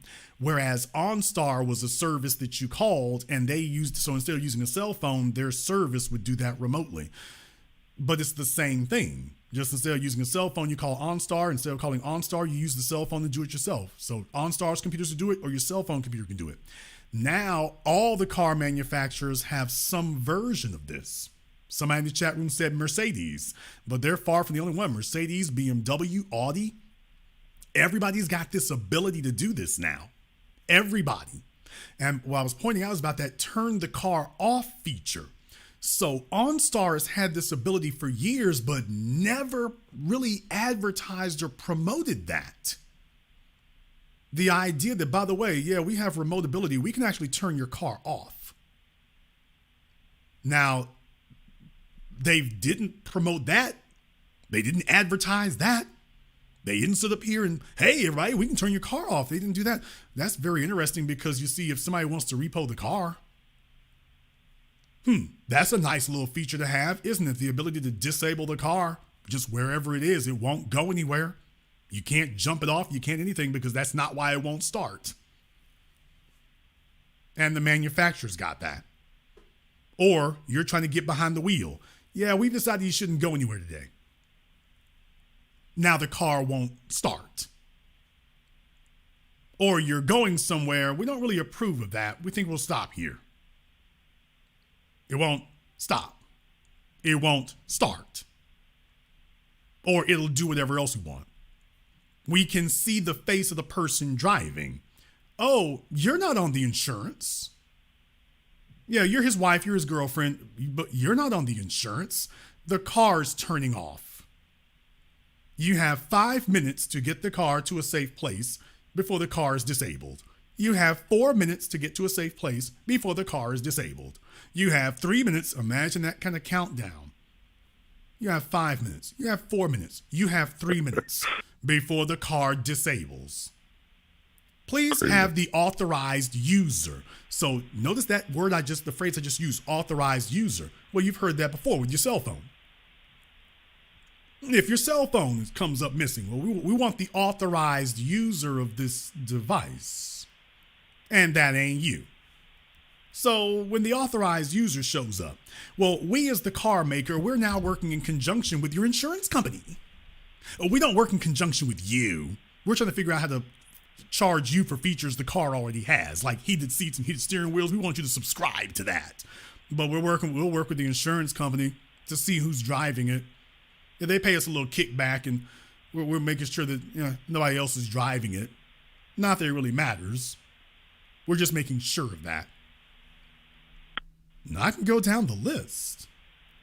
There's all kinds of ways that can happen. And once again, here, I say again, yeah, they're telling you they're using that for self-driving, but there's only a little line to cross to, okay, we can expand this to other things. And then, oh yeah, our AI says that you're the person driving or you're the one who isn't. Oh, sorry, it wasn't you. Oops, we made a mistake and turned the car off. Oh, it was you driving. Okay, well, our software is kind of buggy where Negroes are concerned. So this car that you're paying all this money for, yeah, you'll need to call customer service or go to the dealership or whatever and bring your driver's license and prove your identity. For the car you've already bought, remember? For the one you already own. So welcome to a feature where white people are able to drive 99.9% of the time with no problem, but 35% of the black folk are going to be fighting with the car that they already own. Yeah.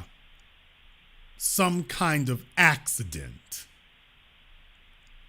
Thank you very much for giving us a call tonight. Let me get called from area code 469. You're on live with the Black Channel. What's your name? Where you calling from? It's Thomas calling from Dallas, Texas. Thomas in Dallas, what's on your mind?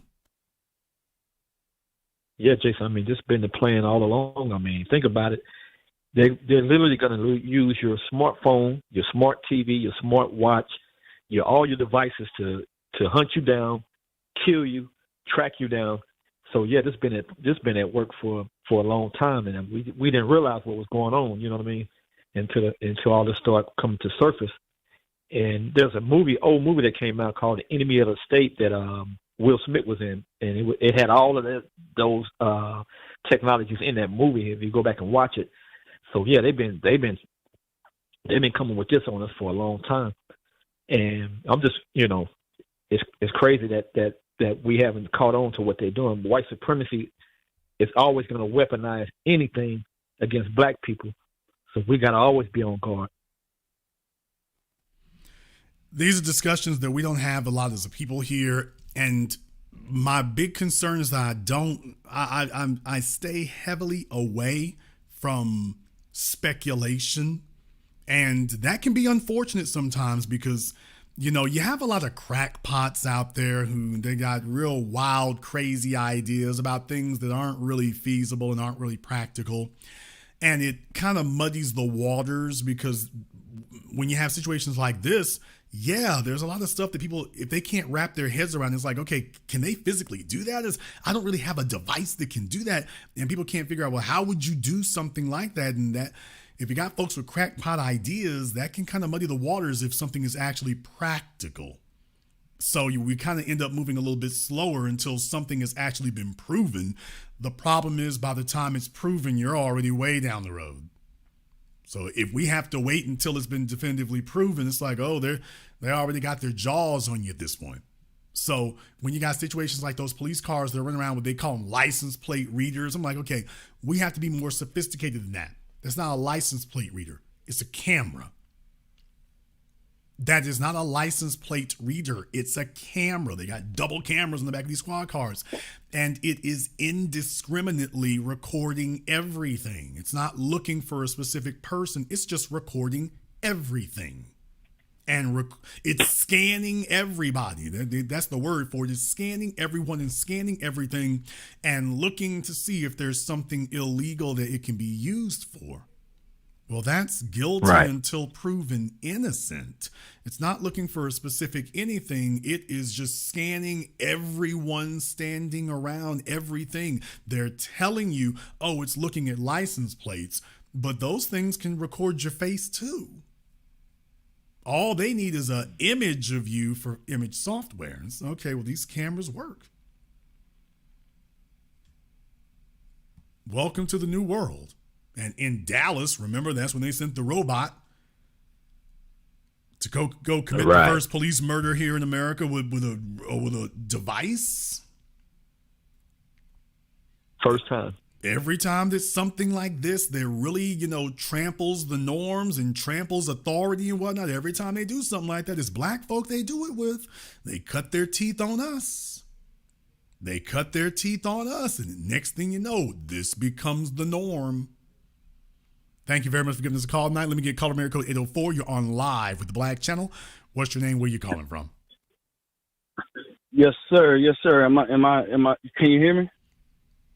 What is your name? Where are you calling from? Oh, okay. Yes, sir. My name's Chris Parker. I'm from Richmond, Virginia. How you doing today, sir? Chris from Richmond. What's on your mind? Right. First off, I'd like to say, I just found your channel today, and I like what I hear so far.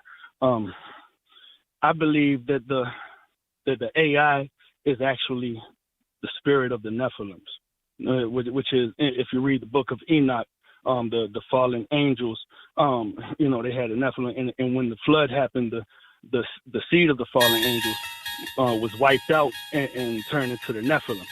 And I have reason to believe that, through my research, that they are actually Nephilim spirits in the AI. You know what I mean? Yeah, well, what do you think about that?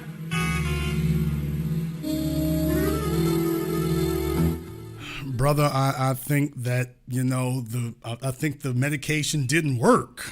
That's what I think happened there. Y'all remember I just got off the phone and was like, by the way, you got folks with crackpot ideas and really crazy stuff going on, and that when they speak, they're going to say something really outrageous.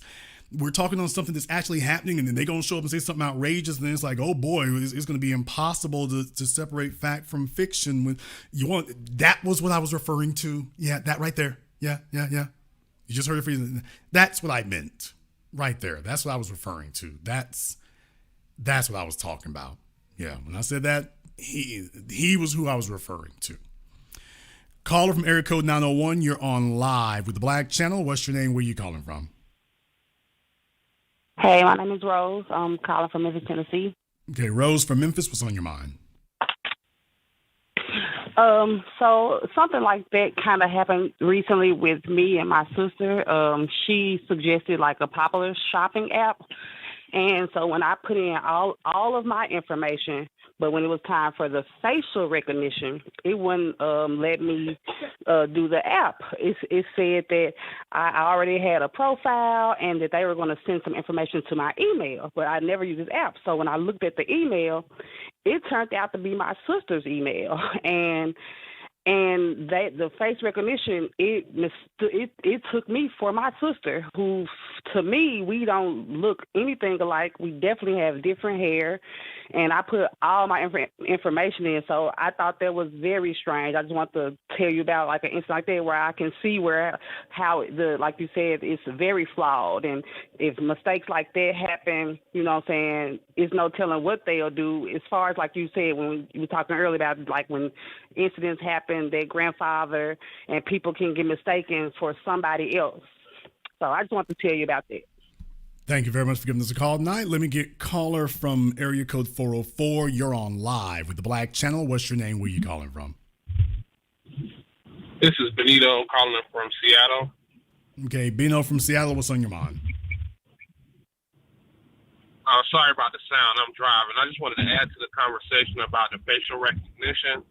About 6 years ago, me and some of my colleagues were looking into creating a utility app that would determine the gender of a person by using the same technology they use for the facial lock on your cell phone, like the iPhone has a face lock, and was told that the technology that determines the gender, the AI technology they use to determine the gender, was more accurate than the actual face lock that would lock your phone.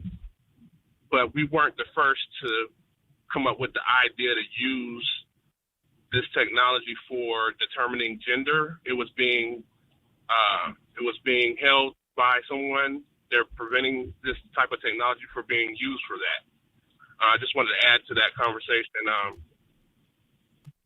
Well, I mean, certainly that's certainly something that could happen. Thank you very much for giving us a call. Let me get caller from area code 804. You're on live with the Black Channel. What's your name? Where you calling from? This is Ben from Richmond. Okay, Ben from Richmond. What's on your mind? Yeah, I'm glad you're taking another Richmond call, quite frankly, because, the last Richmond guy is what I was going to talk about. I think a lot of technology, I think a lot of this scares black people. And it causes us to withdraw to spirituality. Yeah, I mean, when you're powerless, what happens when you're powerless? If you're a powerless person, you feel powerless. Yeah, you're going to scramble for something that gives you comfort, Right. And it always seems, people may not like this, but I'm going to tell them. It seems that God favors those with superior technology. It just appears that way. You're just going to have to come to grips with it. It's something that you're going to have to deal with. You're not going to overcome anyone without technology. You're not going to be anything without technology. You will not have any positionality without a powerful positionality without technology. That's just what it is. And there's nothing's going to fall out the sky. Nothing is going to magically occur. Nothing is going to make anything any better unless you make it better by increasing your technological knowledge and the ability to wield it properly. Here's the situation, brother. So we are in the most technologically sophisticated era in human history. I don't know what's happening with the aliens, but it's certainly the most technologically sophisticated era in human history. And what you're saying is that you've got people responding to that with primitive responses. Right. We're sitting around here thinking that that fire is going to come from the sky. That somehow, I hate to say it, the spirituality in many ways makes sure it shouldn't do this. It shouldn't do this. As opposed to propelling you into greater knowledge and to greater strategy and greater ability on earth, it seems that we are using spirituality to send us into, like you said, a Stone Age sort of state. Whereas Unga Bunga, a fire stick, make good movie, things like that, we've got to really get out of. If Dr. Clark said it best, if your spirituality doesn't increase your power, you need to throw it into the ash can of history. Well, Point that blank, can end be of story. scary because increasing your power requires responsibility. You can't sit there with your tennis shoes on and banging away on Twitter and take responsibility. You're going to have to you can't just see these cameras and stuff around you. You got to understand how they work. Well, that takes focus and mental ability, and you can't be doing so much goofing off. And one more thing, it's not open to interpretation. That's something that folks find to be really stressful. Your religion is open to interpretation. And your politics, to a large degree, can be open to interpretation. Those cameras and this software, that's not interpretation, that's math. I'll let you have the last word. Right. Keep in mind, if your spirituality is doing anything to keep you from what is known as knowledge and push you into the realm of just belief, you need to change your spirituality. End of story. Thank you very much for giving us a call tonight. Good point there. Like I said, we're in the most technologically sophisticated era that we've ever been in, and folks are responding to that incredible pressure with coping mechanisms, not with a technology or a strategy that defeats that technology. But by the way, here, hold my religion. It's like, okay, I'm comforted with this, and that's not going to turn the cameras off. Caller from area code 678, you're on live with the Black Channel. What's your name? Where you calling from? Hello, this is Wesley calling out of Atlanta. All right, Wesley out of Atlanta. What's on your mind? Hey, great program today, Jason. Had to call in definitely about that last caller. This me being in the IT field for 22 years, and specifically within cybersecurity and doing red team assessments, security assessments. See this all the time. And 2 points. First, it's actually a flick on Netflix called Coded Bias. Coded Bias specifically talks about the topic of what you were saying today, Jason, about AI, racism, and then specifically when you was reading the article, the lady and everything who actually founded that or brought that vulnerability out. I think she was in that, or you read out what she was saying in the article. But so that's for the listeners and then all of that. But yeah, you hit everything dead on the point. And then also with these AIs and that and all of that, it's all based on algorithms. There's no religion or anything like like that. It's pretty much the developer and everything created the algorithm, which an algorithm is specifically just a process, a set of rules and instructions to follow. Yeah, it's a flow. For those of you who want to know what an algorithm is, the basic way to know what an algorithm is an algorithm is a flow chart. That's the basic definition. For those of you who want to know what an algorithm is, basically envision a flow chart in your head. If you don't know what a flow chart is, look it up. But basically, that's what an algorithm is. It's a flow chart that says if you encounter A, do you do, the line goes down, do B, C, or E? And if you choose E, a line goes down from there. Well, you choose F, G, H. And that's really what an algorithm is. A flow chart is an algorithm. They give it a fancy name, but that's really what it is. Now that I've explained that to you, it's like, oh, by the way, this is very highly engineerable. It's made to be engineered. Yes. It's made to get to a specific outcome or a specific result. Now that you understand that, it's like, oh, well, this is easy to program. Yes, exactly. Thank you, Jack. Yes, that's exactly what it is. And me, as a professional for 22 years now, doing security assessments, on these various technologies and everything, we always go back to the code, and then also when digging in the code, we look at the algorithm, and it just shows it like right there. So that's what that is right there. And then also for the gentleman and the grandfather who got hemmed up, that's very unfortunate. And pretty much the second point what I was going to say is like a lot of this, Jason, and especially with the police agencies and all of that, it hits up against PII, your personal identifiable information, and then these companies or whatever, they make these technologies and all of that, and then also the police, and they get it, and it's all about metadata, right? Data about data, and they get that, leverage it, sell it amongst each other, but specifically with the police,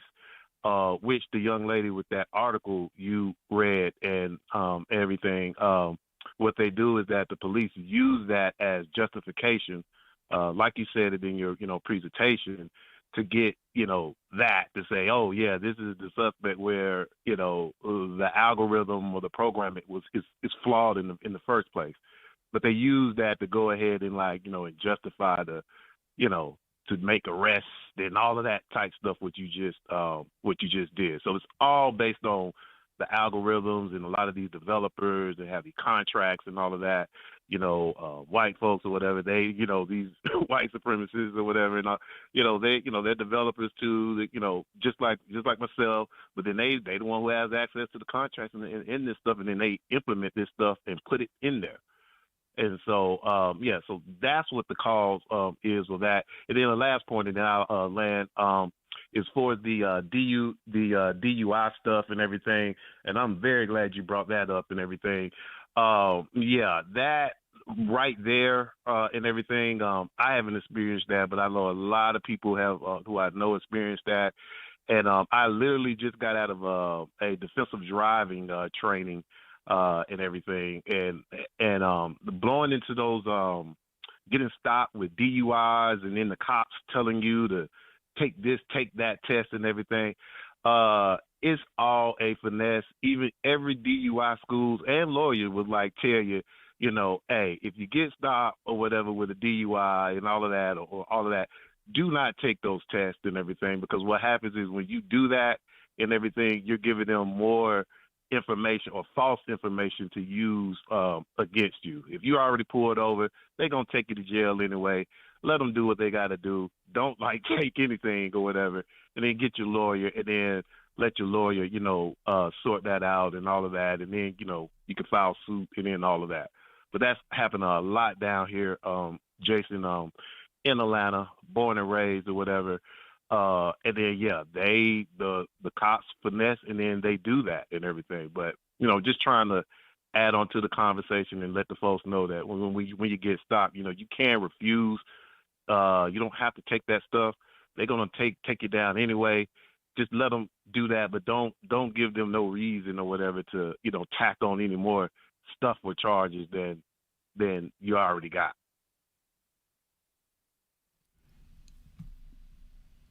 Couldn't have said better myself. Thank you very much, Wesley, for checking in with me. We appreciate that. And my whole thing about it was, my issue was that my thing was that Macy's made a phone call. Macy's made a phone call. Macy's made a phone call, and the police responded to that.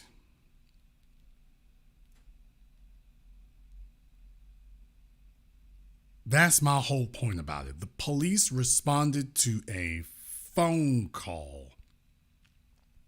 Macy's said that you need to act on this because our recognition software says it, and then they did a little bit of coaching there, and then they went from there.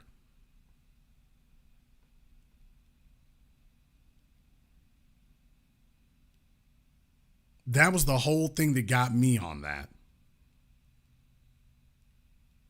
That was the whole thing that got me on that. That's my whole point there. Macy's could make a phone call, and then that was all they needed. That's my whole point. This wasn't This wasn't the result of a police investigation because from what we're hearing, everything they did came from Macy's. We got AI, believe one of our employees. Now go arrest that fella over there. And the police apparently didn't do any more investigation, didn't do any more digging. They said, Macy's says you're guilty. They've put together this information. We're just going to go off of that with literally nothing else added.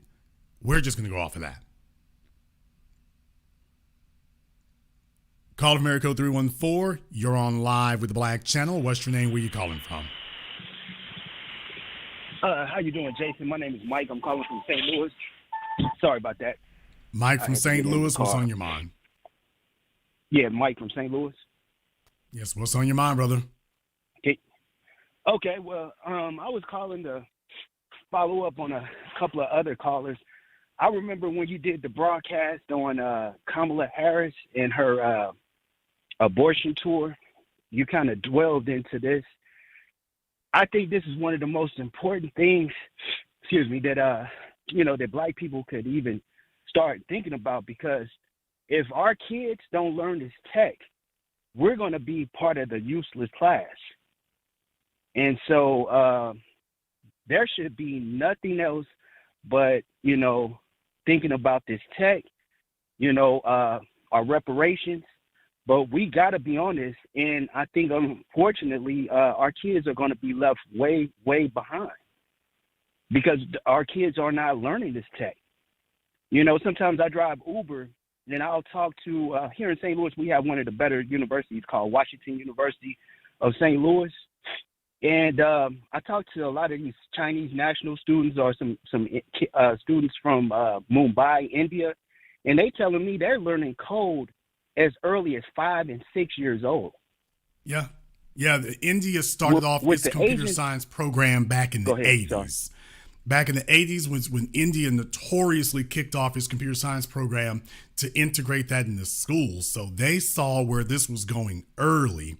China has spent the last 20 years roughly really kicking that into gear. When Silicon Valley started off, China wanted to get, that right there. That's what their goal was. So these other folks out here, they don't have their kids. Hell, right now, remember, the TikTok app that you use in America is not the TikTok app that they developed in China. China developed the TikTok app. Right.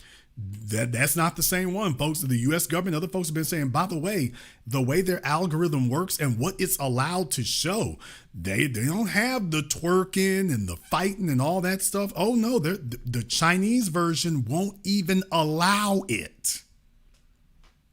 Theirs doesn't even allow it. Hell, now they're putting limits on how long minors can use their cell phones. Theirs doesn't even allow them to see this stuff. Meanwhile, yours is wall to wall, butt cheek swinging and fighting and neck jerking and other mental junk food. That's not accidental. That's the result of, by the way, now we're programming. We're not depending on your programmers. This is what we came up with. And it works better than yours. Now we got digital algorithmic warfare going on now. So you're quite correct. When you got your own programmers working in your people's interests, you can flip everything on its ear then. Yes, sir. I just think that's going to be the demise of America, because with our youth being left far behind, not only us, but the whole America, I think the new leader of the world will be in Asia. But I'm concerned about my people, so I just want, our parents, to really make a concerted effort. Forget the sports, forget the entertainment. Our kids should be all hands on deck learning this tech. And I'll land my plane there. Thank you very much for giving us a call here tonight. The comedian George Carlin, before he died, you all can go take a look at it on YouTube or whatever. He was talking on MSNBC to Keith Olbermann. I mean, he had a very sobering, very pessimistic view. He said the country is finished. He said America. He said the country is finished. It's all. This was like 10 years ago. back when Keith still had his show on MSNBC. He said the country's finished. The country's been finished. He said everyone's been bought off. They've been bought off by cell phones. They've been bought off by cable television. He said the country's already finished. You've already got folks deliriously distracted. They care more about what's happening on their cell phone than what's happening under their roof. And the people who brought you these things would not even allow their families to use them. The Chinese Communist government brought you TikTok and will not allow their people to use it the way you do. Steve Jobs created the iPad and was famously asked by a reporter about how much time his kids is. I don't let my kids use that.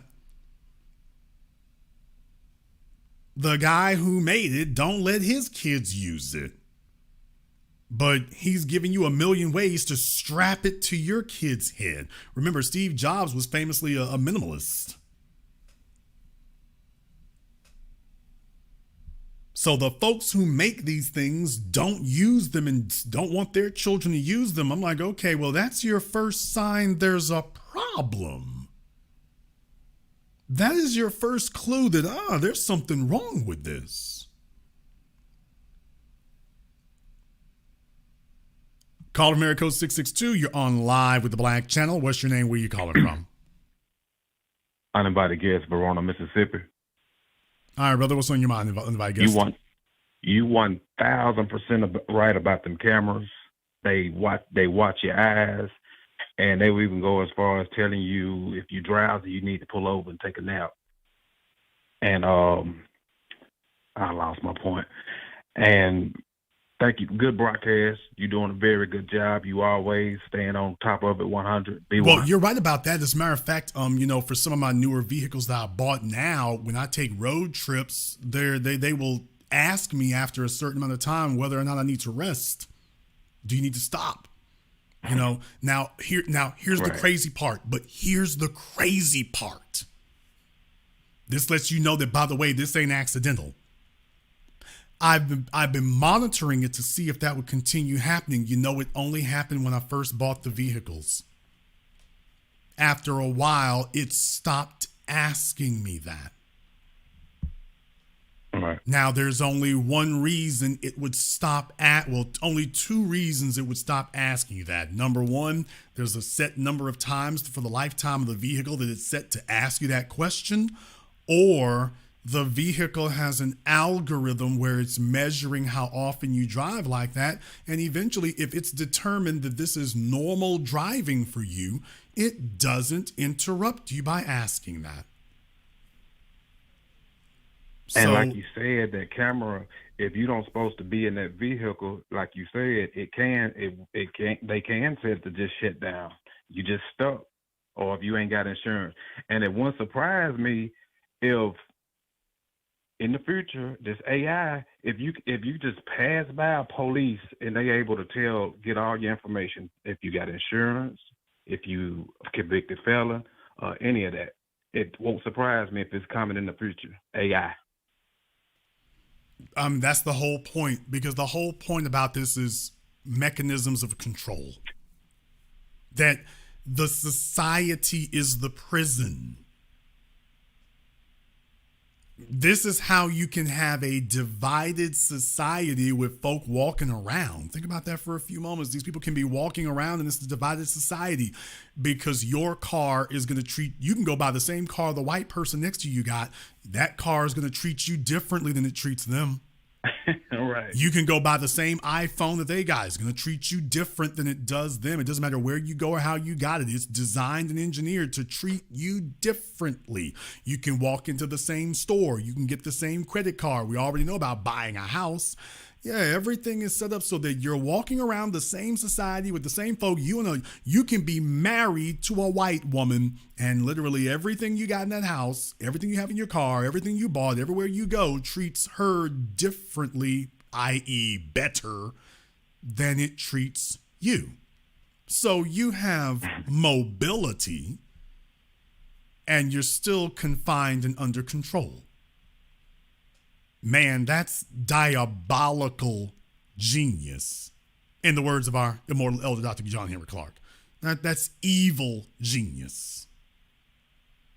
I can shackle you now and I can let you roam the planet, and I've got you under, you have freedom of movement, but I got you under control, and I can shut it down whenever I want to. Amazing. Thank you very much for giving us a call tonight.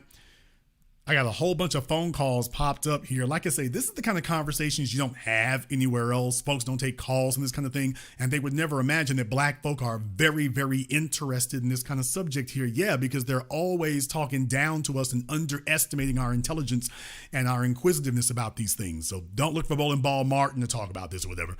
But yeah, I've actually got a bunch of calls sitting up here. This is the kind of conversations that we don't have on a regular basis. We have it here. We've had it here for years, but by the way, this is the conversations they don't give us credit for having. Let me get a caller from area code 312. You're on live with the Black Channel. What's your name? Where you calling from? D-Dan from Chicago. All right, Dan from Chicago. What's on your mind? This is definitely a great conversation to have.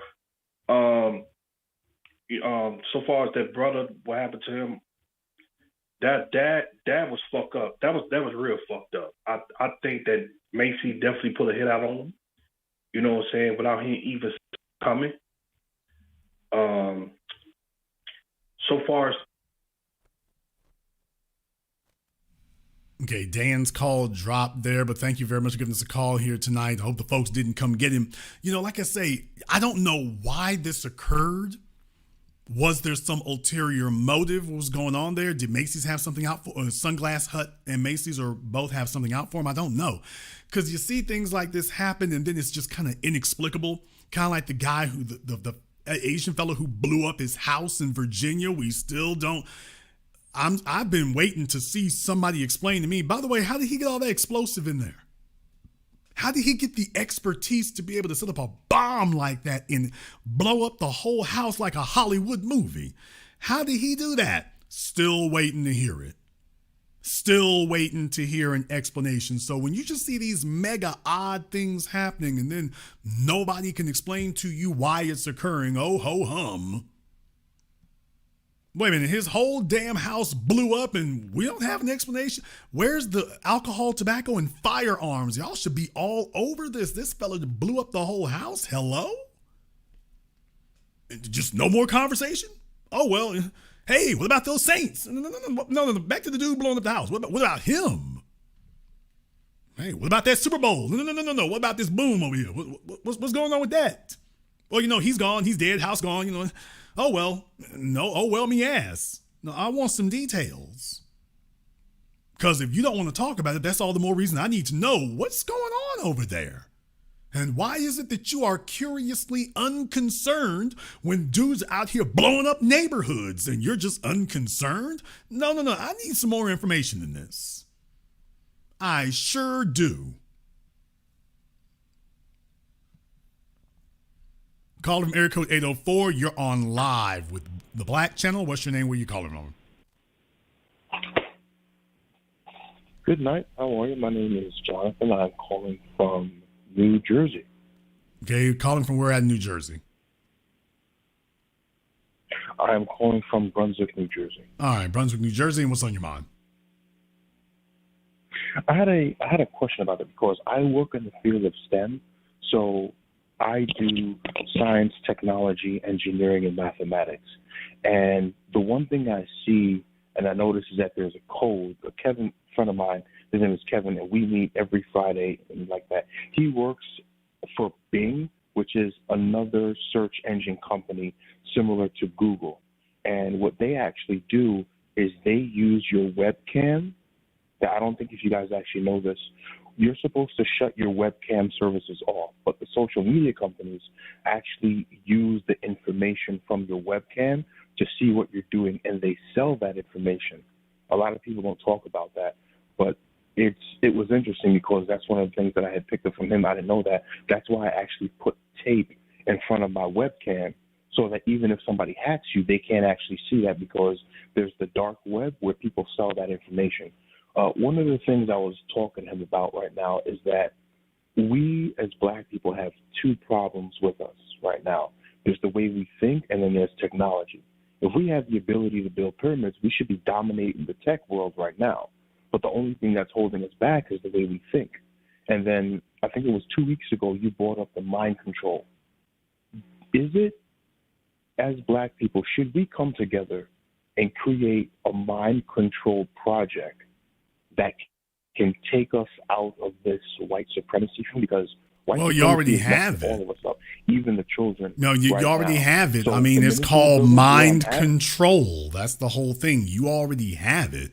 Brother, when you are on code as a people, you have control of your mind. Just as simple as that. If you once you are on code as a people, you have control of your mind. Let me go ahead and remind you all one more time here. Remember, last year when they were trying to, railroad Kyrie Irving, remember what I told everybody? That if we don't circle around Kyrie, he's done. But if Black folk as a group gather around him, that's his best chance for making sure they don't kick him out the league. That's mind control. Control of your mind right there. When we act in concert, when we actually do that kind of thing, you get those kind of results. Thank you very much for giving us a call tonight. Let me get caller America code 682. You're on live with the Black Channel. What's your name? Where are you calling from? Did you say 682? I couldn't hear. The gentleman was talking. Yes, you're on live. What is your name? Where are you calling from? This is Black Ambrosia from Dallas, Texas. Okay, Black Ambrosia, what's on your mind? So I work in insurance, and one of the reasons I believe that these police officers are going to continue using these false positive tests is because they're covered by the insurance company. So as long as these officers are making arrests or doing their jobs, and these tests are coming out false, and you sue or you file a claim or whatever, the insurance company is just going to get the money back from the manufacturer. So they don't care. They don't care at all. It's called risk transfer. That's the department that I work in. All I do is pursue a way to get the insurance company to get their money back from a third party. And that's exactly why the police officers don't care that these tests are false. And the gentleman that said that, if you get pulled over and they're under suspicion of alcohol, I don't know anywhere I don't know where he lives, but I know in California, you get pulled over and you're under suspicion of alcohol and you refuse a breathalyzer or whatever, their cop is going to call a judge, get a warrant, and have a nurse come out there and draw blood. So they're going to get it anyway. Yeah, I mean, in California, Texas, they were the ones who really pioneered that. So, they can forcibly extract blood from you. So, like I say, your civil rights are out the damn window. You've been gone. That's been gone for a while. But then again, remember, you cut your teeth on that with Black folk. So whenever they want to do something that, removes civil rights or whatever, ironically enough, the folks who've done the most fighting for civil rights, they attack ours first. They make us the poster children. Oh, the society, you have too many civil rights because take a look at what all these Negroes are getting away with.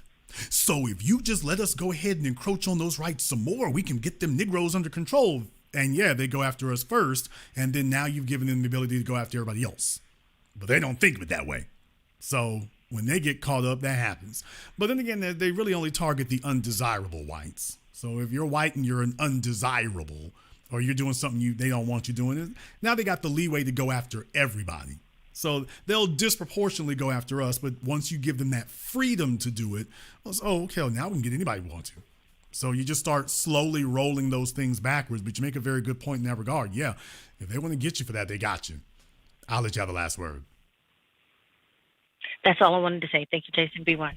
Thank you very much for giving us a call tonight. Let me get caller from area code 972. You're on live with the Black Channel. What's your name? Where you calling from? Hello, Jason. This is Shannon. I'm calling from Dallas, Texas. All right. Texas representing. What's on your mind, Shannon?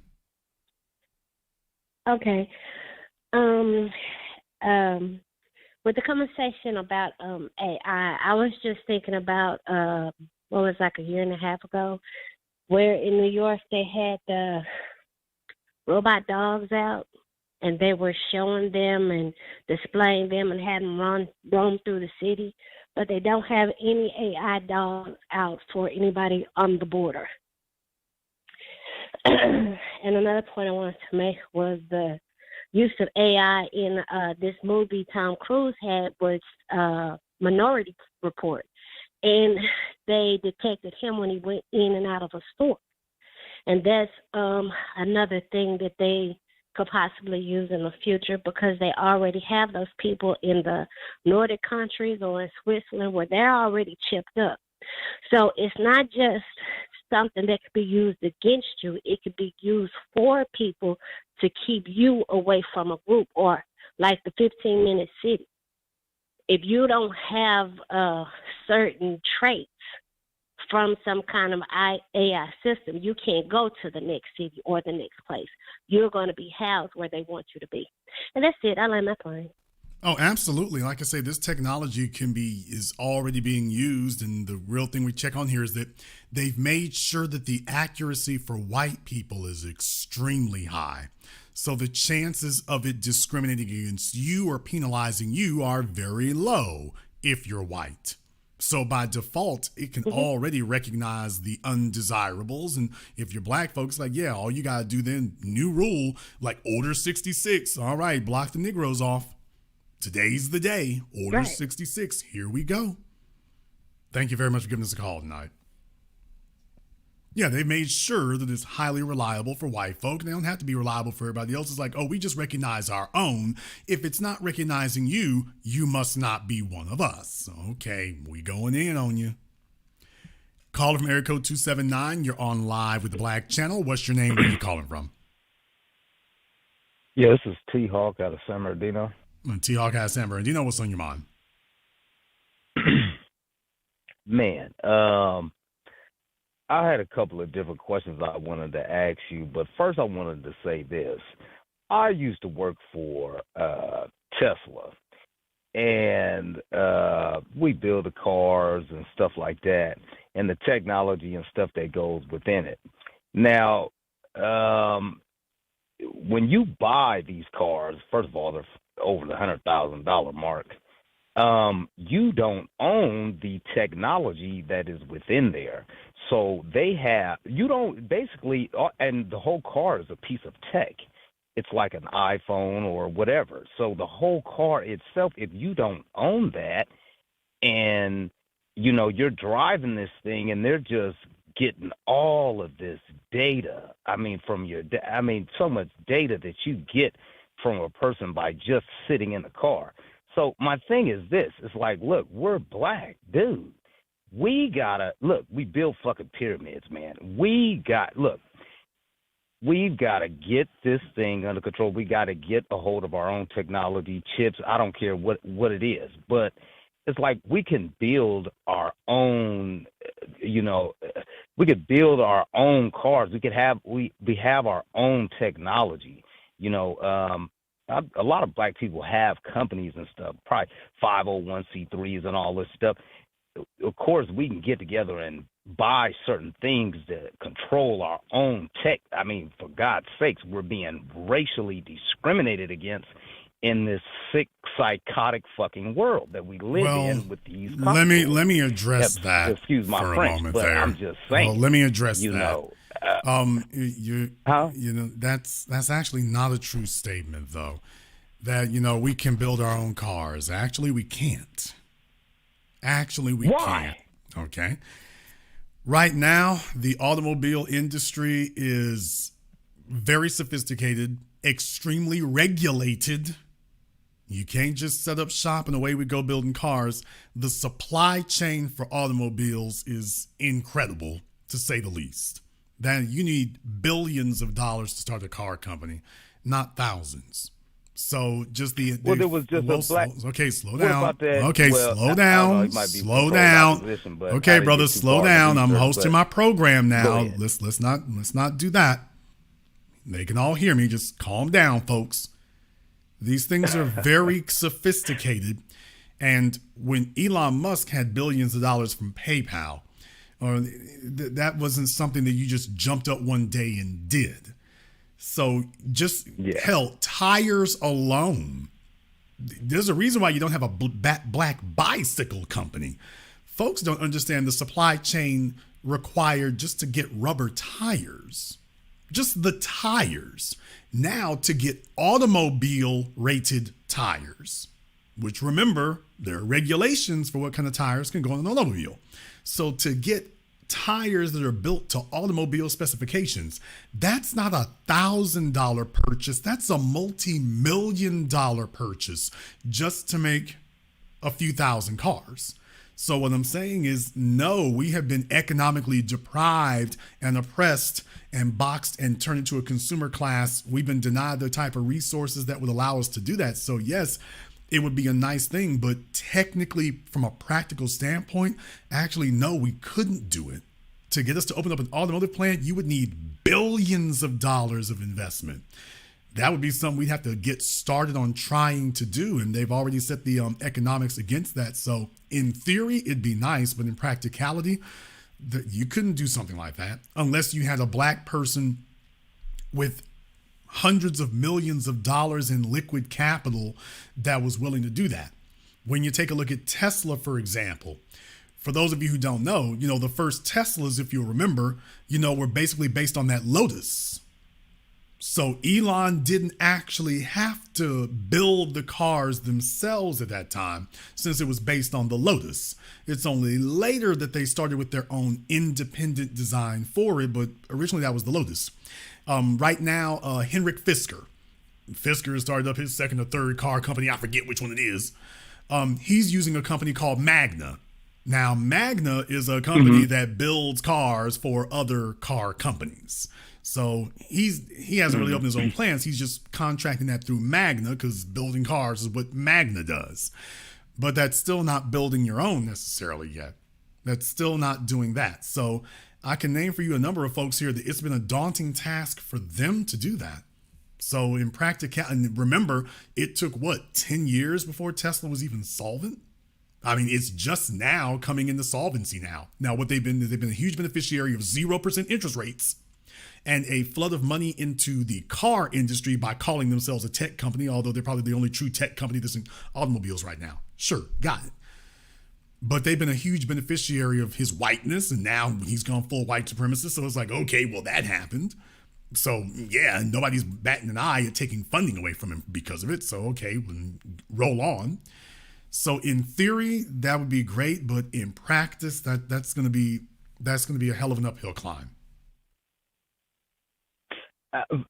The other thing that I wanted to touch on was this, because I think that with all this technology, technology is weaponology. I mean, of course, a lot of us are not thinking in this manner like, everything is being weaponized against us. Well, it's not really being weaponized against us, but it's within these people's cultures to weaponize their minds against us. I mean, they're already born this way.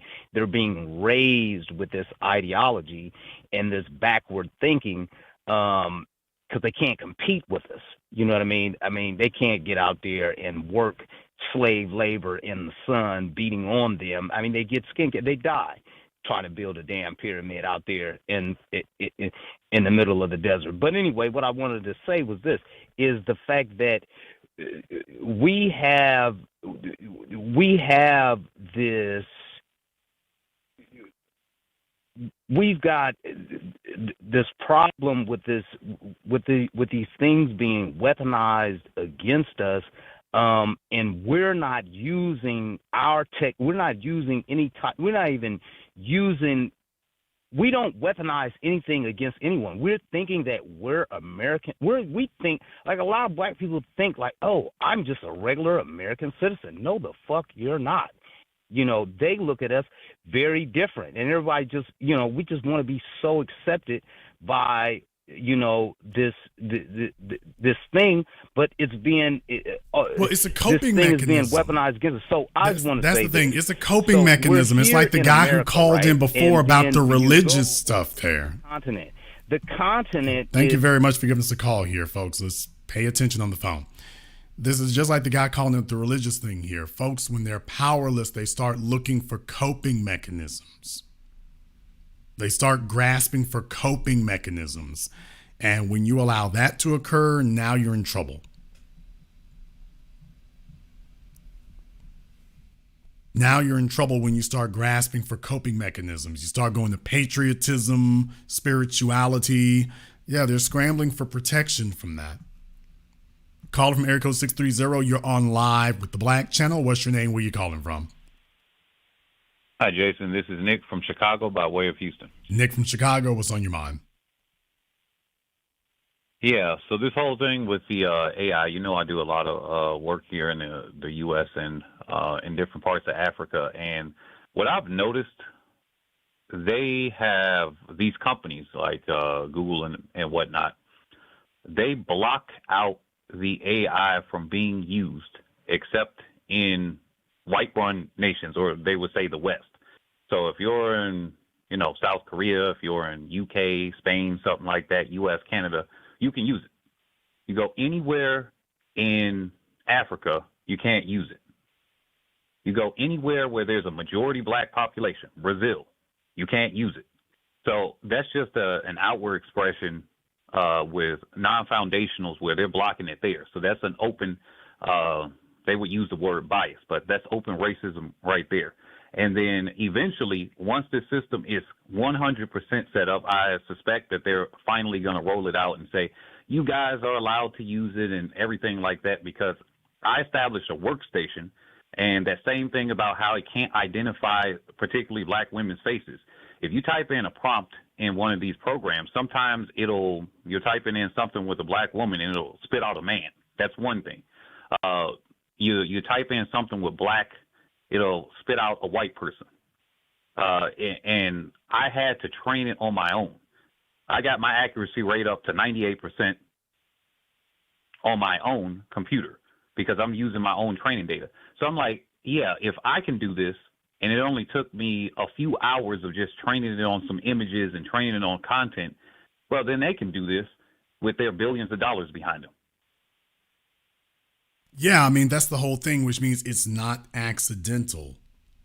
That's the real thing about it. That's not accidental. When we see these things when we see those things happening here, what they're doing here is they're showing you that, we haven't focused on you yet, but there's something else that we've known as black folk. When they do get around to turning their focus and their lens on us, at best, it's going to be used to maneuver us into a consumer class of people. At worst, it's going to be used to physically harm you.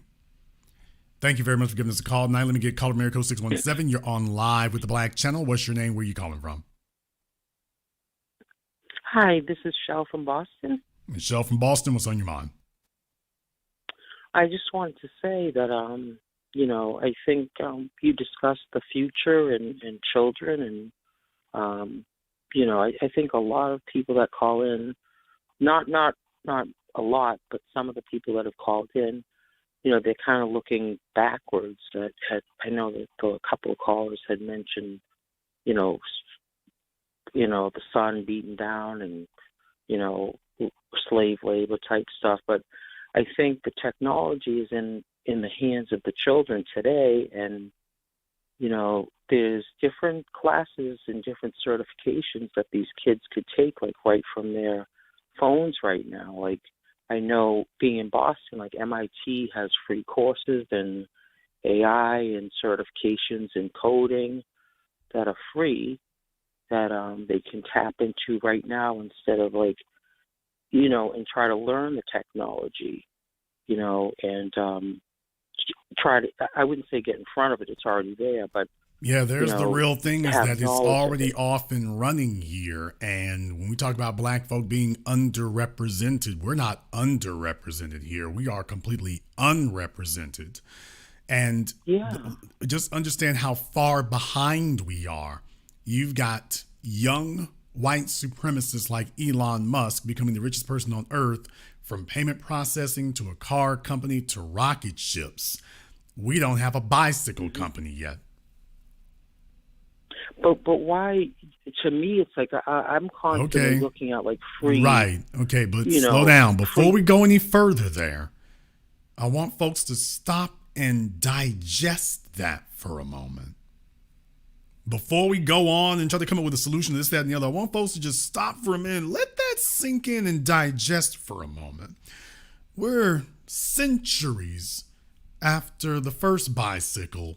We have been so economically deprived, oppressed, and everything else and distracted. That these other folks have car companies, plane companies, rocket ships. We don't have a black bicycle company yet. Yeah. We don't have a black bike, a black unicycle. Forget the whole bike. Okay, let's just get the front wheel. We don't have that. I submit that that is evidence of a lack of priority. That when you're not thinking about your place in the world, non-focused. Well, I mean, if you're not looking at your place in the world and you're not asking yourself, okay, these other folks got planes. Have you even sat down and said, by the way, what is the technological and physical means by which, the technical means by which a bicycle works? That this is something that is a given. If you don't have that going on, then MIT becomes immaterial at that point. I mean, I was just bringing it up because they start at like beginner level, certifications and courseware, and I was just thinking that the kids, they really are technologically advanced. If they weren't so distracted, that they could, they could advance themselves. They're smart. I mean, right. In the chat room, Ramath GK nailed it. He got my point of what I was just saying there a moment ago, and he nailed it. He said, our people always want to solve a problem that they don't understand. Please remember, you don't go to school for something like that. The white kids aren't going to Silicon Valley in order to ask a question. They already asked their questions. They're going to Silicon Valley to give an answer, to solve a problem. They got a question. They're going there to solve a problem. What I'm saying is that is evidence of people on a mission. You can call it a code of conduct. They have a mission. The Chinese government had a mission for sending their kids to those classes. The Indian government had a mission for sending their kids to that. What you're describing, the element that's missing, because what you're saying is not wrong or, incorrect or, unnecessary. What you're saying is correct and necessary, but it will not work if we don't have a mission for being there. When our kids walk in these classes, they have got to be on a mission. And it cannot be unambiguous. It can't be, I'm going to be strong and independent Bushika and ain't no man going to tell me what to do and other sort of silliness. It can't be any of that nonsense or stupidity. It's got to be our kids have a very fleshed out, fully recognized mission. Dr. John Henry Clark once again spoke about this after World War II. The Japanese kids were told what classes they were going to take because the Japanese government realized how incredibly behind they were. That their isolationism had just simply made them incredibly behind. All it took was 2 atomic bombs and they got a wake-up call they've never forgotten. And us they've been on a mission ever since. The situation that's going on all over the world, but that this is the wake-up call that should move the, Well, I mean, here's the problem. We as black people, we haven't really had a big event where we had to make that decision. That's the part that's been missing. There's constantly been interference for us. Case in point, after the bombs were dropped in Japan, you already had a functional government in Japan. You'd had one for centuries. When the bombs got dropped on them, the reorganization was done by that functional government, even if it was humbled. It was done by that functional government. So you have a gigantic traumatic event and the people, the society itself came together to decide what direction they were going to go in to deal with that. The Jews, after Nazi Germany, all around the world, they understood that this was a huge traumatic event that had happened over a very short period of time, and it was incumbent on them to make some serious decisions and serious changes about how they dealt with the world. And they did that. Now, ideally, that would have occurred with us too after the 13th, 14th, and 15th Amendments were passed, or certainly after the Emancipation Proclamation. should have happened was when we left those plantations, ideally there would have been a constitutional convention, if you will, among us as the freedmen, and we would have come to a decision or consensus about who we were as a people and who we're going to be as freemen. That didn't happen. We were just vomited out from the plantations, released into the society, and have been living under a system of oppression and, most importantly, interference ever since. The immigrants were allowed to come over here, set up neighborhoods, and they have been uninterfered with. Asian, Italian, Irish, no one was interfering with them. Everywhere we've gone, we've been targeted for interference. These other folks didn't have their schools burned down, their churches blown up, their children attacked. That didn't happen to them. Their businesses, their business districts targeted. I can show you the Italian market in Philadelphia, Chinatowns all over America. Wasn't nobody doing Chinatown the way they did the Black Wall Streets in everywhere we set up. Everywhere we set up a Black Wall Street, we got blown up and burned down. Nobody did that to Chinatown anywhere. Well, what do you know? You're not interfering with them. So with those kind of things happening there, we didn't get a chance to establish a mission because we've constantly been interfered with. All the laws have been focused on how do we interfere with black folk and disrupt whatever they're doing. How do we do that? And everything's calibrated towards doing that. Ideally, we would have had an opportunity to choose that mission on our own. So what you're saying will certainly work. What you're saying can certainly help. The only thing that would be missing is you'll have children flocking to those places when we have a mission. Thank you very much for giving us a call tonight. Let me get caller America 305. You're on live with the Black Channel. What's your name? Where are you calling from? B1 TBA. It's your boy One Love out of Miami. One Love out of Miami. What's on your mind, brother? Hey, you know, this right up my wheelhouse right here, man. This tech field. So I'm so glad you were speaking on the stuff you was talking about.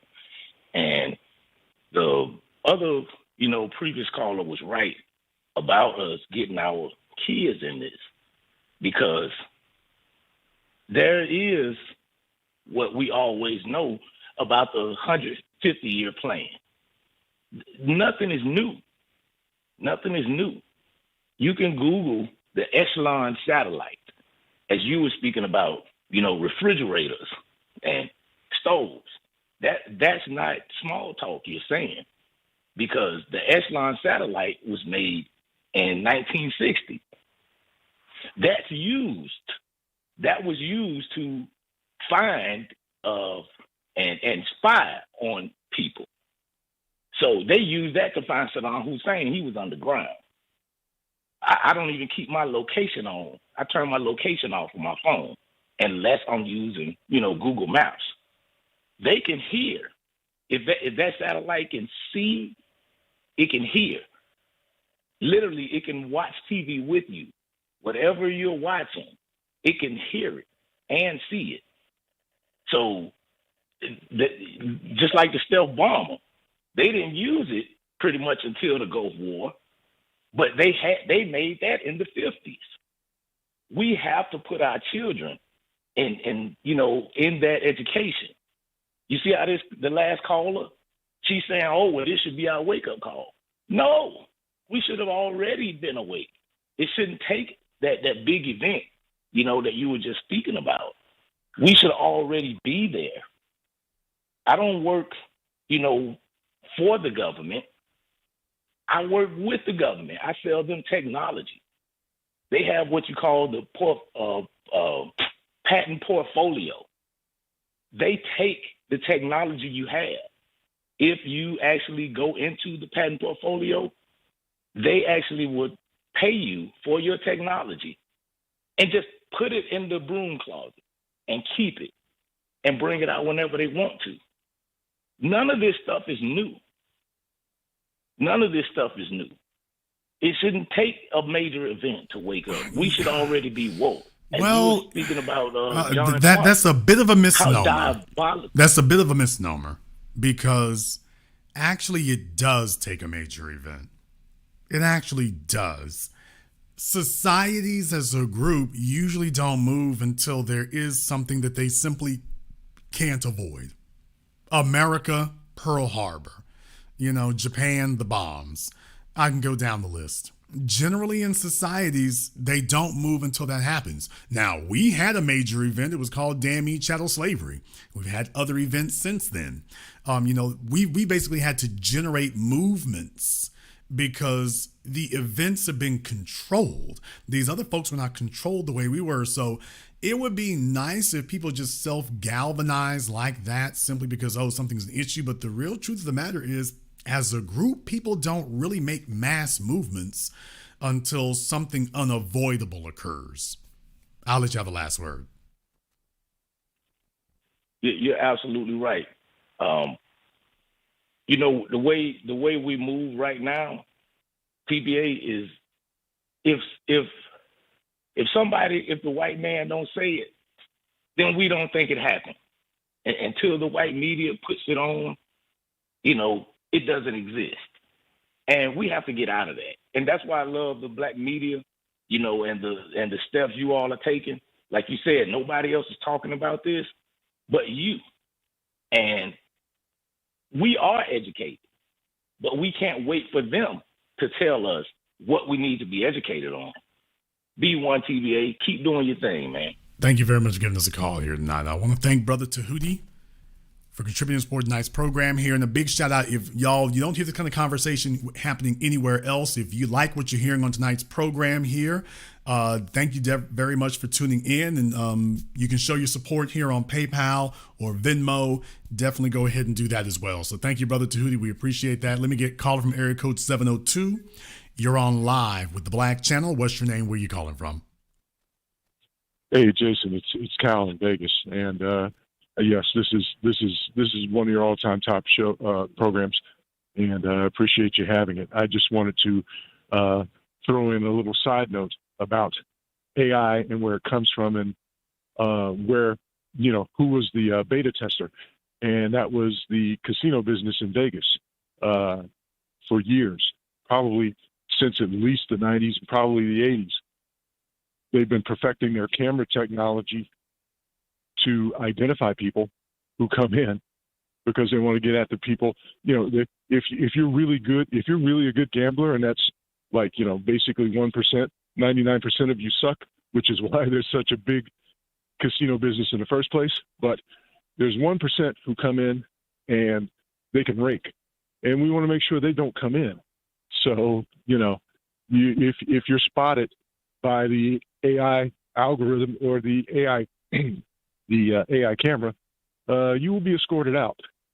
There's the myth that you're going to walk in and hit Vegas for big money is just that, a myth. You might be able to do it once, but you will not be able to do it again. And not just that, not just that, because he's using the word casino, but in reality, I want y'all to remember the operative word here is not casino. The operative word is Vegas. Because if you're the kind of person who can count, he's referring, there's other games you can do little things on, but usually it's card counting, which is the big one they work on. And then remember there was that professor who had a college classroom of students and whatnot, and they would sit down at a table and work in unison to clean those folks out. And what will happen is you will not find yourself blocked at one casino. You'll find yourself blocked in Vegas in general. You won't be able to go to any place, no matter who owns it. Now that sounds like collusion to me. But by the way, yeah, that's the way that will work. And I know it works that way here in Shreveport. I'm in Shreveport, Louisiana. And by the way, it works that way here. If you can count, don't be what they call card counting. For those of you who don't know what it means, look it up. If you can do that, you'll find yourself from just our 6 little casinos, you will find yourself having a hard time getting in. Amazing. I thought they were all in business competing against each other. No, they're in America, they compete with each other.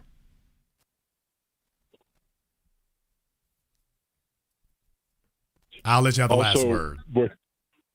Also worth noting, in an interesting mischievous way, the AI is used to decide who gets to walk the floor of the casino as a, shall we say, a customer service person. And by that, I mean that, if you're a known sex worker and you're a 10, you'll probably be allowed to walk through the floor. They'll pretend as if you're not there.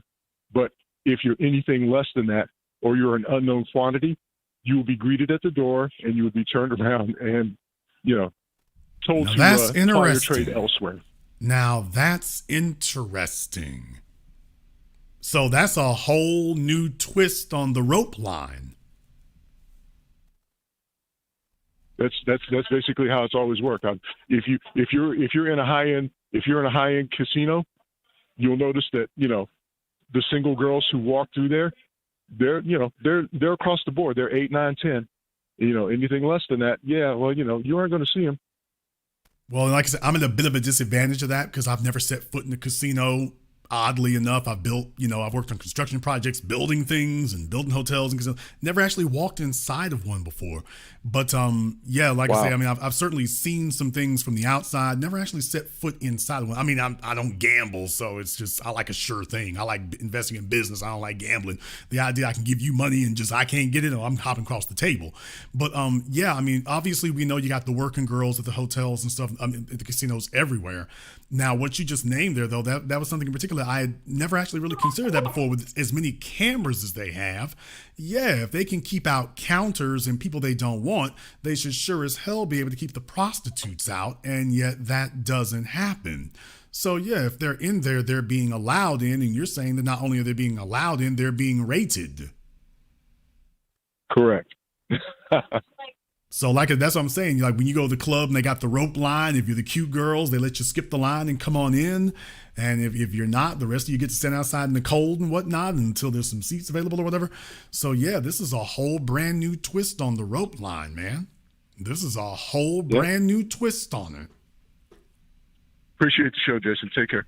Thank you very much for giving us a call tonight. It is a broadcast. Boy, he did great till he got to the end, didn't he? We were just right there at the end. He fumbled the ball on the 1 yard line.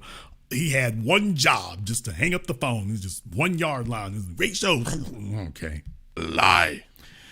All right, let me get caller from area code 845. You're on live with the Black Channel. What's your name? Where you calling from? I'm calling out of Westchester, New York. Okay, and what is your name, sir? Oh, my name is Daryl. Okay, Daryl out of Westchester, what's on your mind? One is when you was mentioning the TikTok and the content that's on TikTok, how it's got the young generation attracted to it, like they just can't get off it. They just lose their mind. And another one is that I have family, and I be trying to, bring them to you, pull your app up. I mean, your broadcast, forgive me. And I try to get them to embrace some of the stuff that you talk about. And I get rejected. I literally get rejected. What is that? Why do I get rejected when I'm trying to bring them good information? Well, like I say, folks here, if they have been defeated, if they are waiting for a savior, if the odds are too far against them. Reality is an incredibly brutal thing. So if they're already predisposed to that, they're not very driven. This is why you all can't work with the older folk very well, because once people in general, when they reach a certain age, they just want a peaceful death. So you don't have a lot of old warriors out there for that reason. And if you got young folk who've been conditioned otherwise, all they hear is, it's insurmountable or whatever the case may be. So definitely just understand everyone is not really in a war stance for survival. You have a bunch of folks who are just running around just hoping that today is not their day and hoping for a peaceful death. I'll let you have the last word. Great broadcast, and keep up the good work. And one more thing. 60 Minutes had 2 broadcasts on about AI, how the robots learn how to kick the soccer ball. That's how advanced this thing is going on, and people need to pay attention. And yes, they're targeting people black people. Period. Thank you, and I land my plane. Thank you very much for giving this call tonight. Look, folks, here's the real issue. The real issue is that all of this is about problem solving. When you hear about quantum computers, it's about problem solving. In other words, making a device that is able to do things better than a human can. That's the whole idea, is making something that can perform and do better than we can. So you're expanding humanity's abilities without having to change humanity necessarily itself. But it's about problem solving, which means not coming up with answers we couldn't come up with, but asking questions we never thought to ask, which is the real advent of these things. Thinking in patterns or thinking in terms or ways that a human being wouldn't think of, to ask questions that we never thought to ask, which is the real way in which you come up to answers that you never would have come up with. Because generally speaking, a lot of our advancement as humanity has been by a fluke, an accident. Somebody leaving an oven on too long, somebody leaving, two polymers together too long and creating plastic. So in so many ways, you can't rely on everything being a fluke and being a mistake, and you pressed the wrong button, but things turned out well, as opposed to pressing the wrong button in, Fukushima or Chernobyl. You need to be able to actually ask the right questions, or questions that you wouldn't have thought to ask before, so you can actually deliberately come to an answer. And if you got other people who are asking questions that we're not asking, they're going to come to answers and solutions that we didn't. And unfortunately, whoever gets there first is going to control everybody else. By virtue of the fact that, by the way, you can't even get to the answer that he got to because you would never have even thought to ask the question that he thought of. So all he's got to do is leave you alone. You never would have you're not even going to ask the question. He's just going to leave you. All they got to do is leave you alone. He's completely secure. He's not worried. You're not even going to ask the questions that they asked. How are you going to come to the answers they came to? Caller from Area Code 708. You're on live with the Black Channel. What's your name? Where you calling from? This was William calling from the Chicago metro area. All right, William from Chicago. What's on your mind? Excellent broadcast again, Jason. But I thought a few months ago, I heard about a black electric car company being built out of Arizona somewhere. You know anything about that? It's a black guy building electric cars. Okay. When they begin production and delivery, please let me know.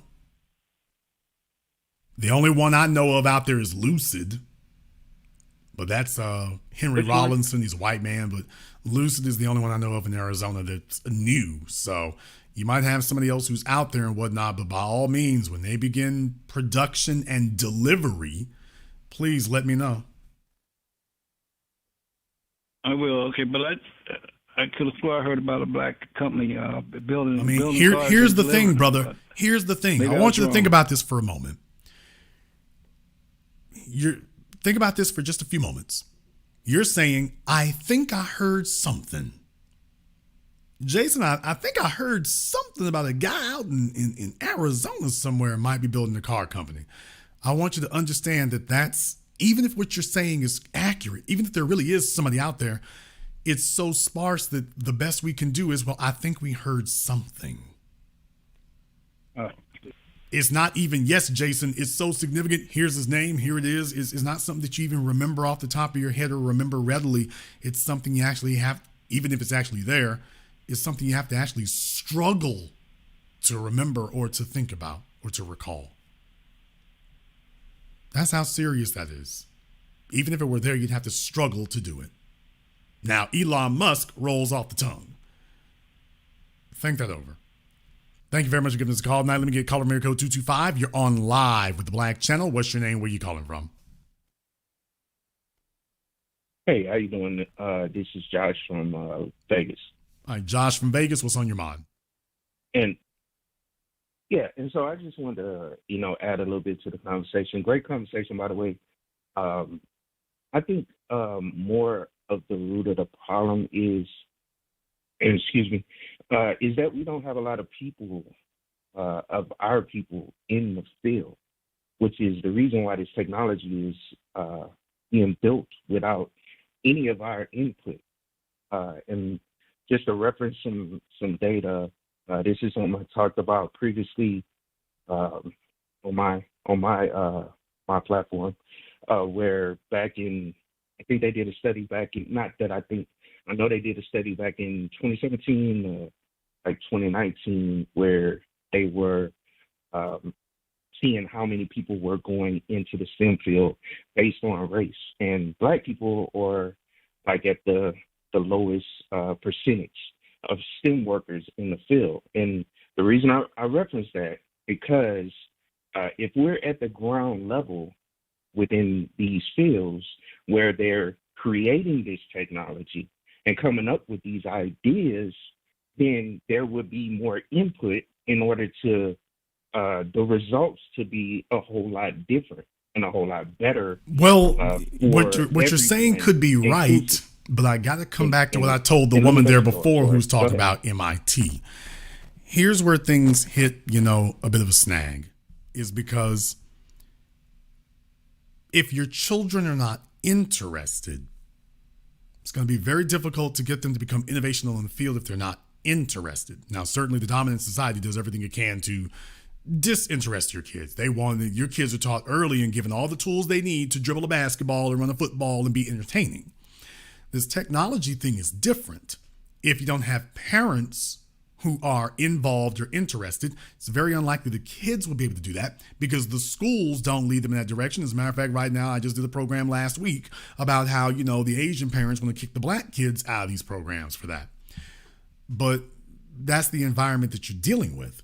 If the kids are not interested, it's going to be practically impossible because these are specific niche fields. And the other problem is that theory will only get you so far. You're going to need hands-on classroom experience. Otherwise, you lose them because there's only so much you can go in your head. They need to be able to see it. This is why we have science classes where they've got the chemicals and the stuff in the class, because there's only so much you can describe. Otherwise, you're leaving them without it. So the kids who really do well at STEM and whatnot, they were introduced to it early. They've been taught about it early. So by the time that they get to a point later, they're telling you about when they were doing this, when they were in 4th and 5th grade, they were introduced and exposed to it. Whereas the average Black children are deliberately directed and maneuvered into places where they will not be exposed to it. Everyone's going to work to make sure you don't have access to that. Now, you can't get them away from the basketballs and footballs. Now, they make sure you keep your access to that.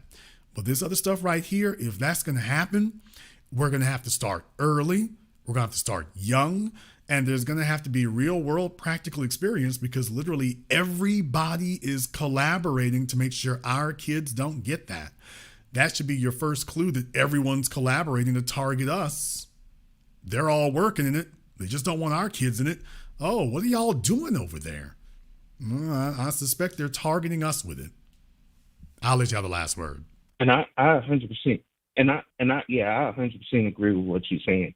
And that's why I believe platforms or broadcasts like this, where it puts the information out there to Black parents, because I know you have a wide range of audience, of ages with kids and all that stuff. By putting this information out there into the ether, it should encourage other parents out there to do it, because I do it with my kids. So I 100% agree. I've been in the field for a number of years doing it, and so obviously I'm going to try to push them into it as well. But platforms like this is important, and it's also needed for people that are in the field to get pushed out there and put out there, just so people will know that there are Black people in this field, and you can actually do it too. Because I remember when I was trying to, before I even got into the field, I didn't even think that area was possible for me. at all. It's not an area that you don't see us represented in. You don't see other people, pushing it or talking about it. You know what I'm saying? Especially when I was coming up. So I didn't know that was an option. And so, yeah, I agree with you. And that's all I got, man. I don't want to hog the show. Go ahead. Thank you. Thank you for letting me up, though. Lie. I don't want to hog the show. All right. All right. We appreciate that. Shout out to my man Victor on Venmo. Appreciate hearing from you there, brother. Thank you very much for your support on tonight's program here and everyone here who has contributed toward tonight's program. These are conversations that you don't hear anywhere else, and they're not going to facilitate these things, but guess what? We're not waiting for anyone to facilitate it either. This is high-minded stuff here. Let me get caller from area code 501. You're on live with the Black Channel. What's your name? Where you calling from? Yeah, this is Jimmy calling from Little Rock. All right, Jimmy from Little Rock, what's on your mind? I think that we should build on what we already have and have a series of nationwide, regionalized Black institutes that teach children all areas of nation building, technology, civil engineering, economics. And I get what you were saying about when it was certain societies, they made sure that their children had to learn a certain thing, had to solve a certain problem. And I do believe that we could build off what we already have. And that's what I got tonight. I appreciate you. Thank you very much for giving us a call. If your kids have a mission and a purpose, it's kind of just self-fulfilling. Let me get caller from area code 718. You're on live with the Black Channel. What's your name? Where you calling from? Hi, Jason, I hope. This is Deborah. I'm from Brooklyn. And kids, the money that people spend listening to rap and whatever the stuff they buy, they need to just look at their kids when they're on the train. If they're in New York City, kids are so interested in trains, and that's the age that you get them involved. And people don't understand that they have to take the money. And you can start buying kits like Arduino, Arduino, Raspberry Pi. First, they learn motion, and then just let them go, okay? Because somebody had a program here in New York, and every time we find out that our kids are like so good at it, the kids that are the baddest are the best. The ones that have the most energy, they're the best. And like the guy who was teaching them, he was like, why doesn't, the public want to know this and understand this? And it hurts, but I understand why now. And parents have to just do it. Learn. You can learn with them, learn. But Arduino and Raspberry Pi are the brains behind the operating systems that run small robotics. Well, you make a very good point in that regard, because the idea, and don't get me wrong, I'm actually a big proponent of classroom environments when utilized correctly. However, as I've gotten older, I also realize that everybody's not built for a classroom. I recognize that as well, that everybody doesn't do their best in a classroom. Everybody's not a classroom student. Some are more hands-on. Some are more action-oriented. Some are not technical in that way. So, yeah, I mean, you have a subway system. I guess as far as America is concerned, New York probably has the most advanced public transportation system as far as they're concerned. So, yeah, if we can get the kids involved early, not just spectators early, but get them involved early, which is the difference with everyone else. When their kids express an interest in computers, they immediately start moving them towards working with them. If their kids express an interest in planes, for example, all over YouTube, you see a bunch of white kids sitting up here flying planes young. Okay, well, you got FAA regulations, a bunch of other things there. So your black kids might be interested in it, but if you can't put them behind the stick of one or get them accustomed to it or whatever, you lost them simply because of time. You've lost them. So having the avenues to be able to talk to our kids about these things and then put them in those environments so they can start using that, so that now we're not debating with them the value of it. We can just show them, and it doesn't require debate. It explains itself. That's what you just said is an extremely powerful thing to have.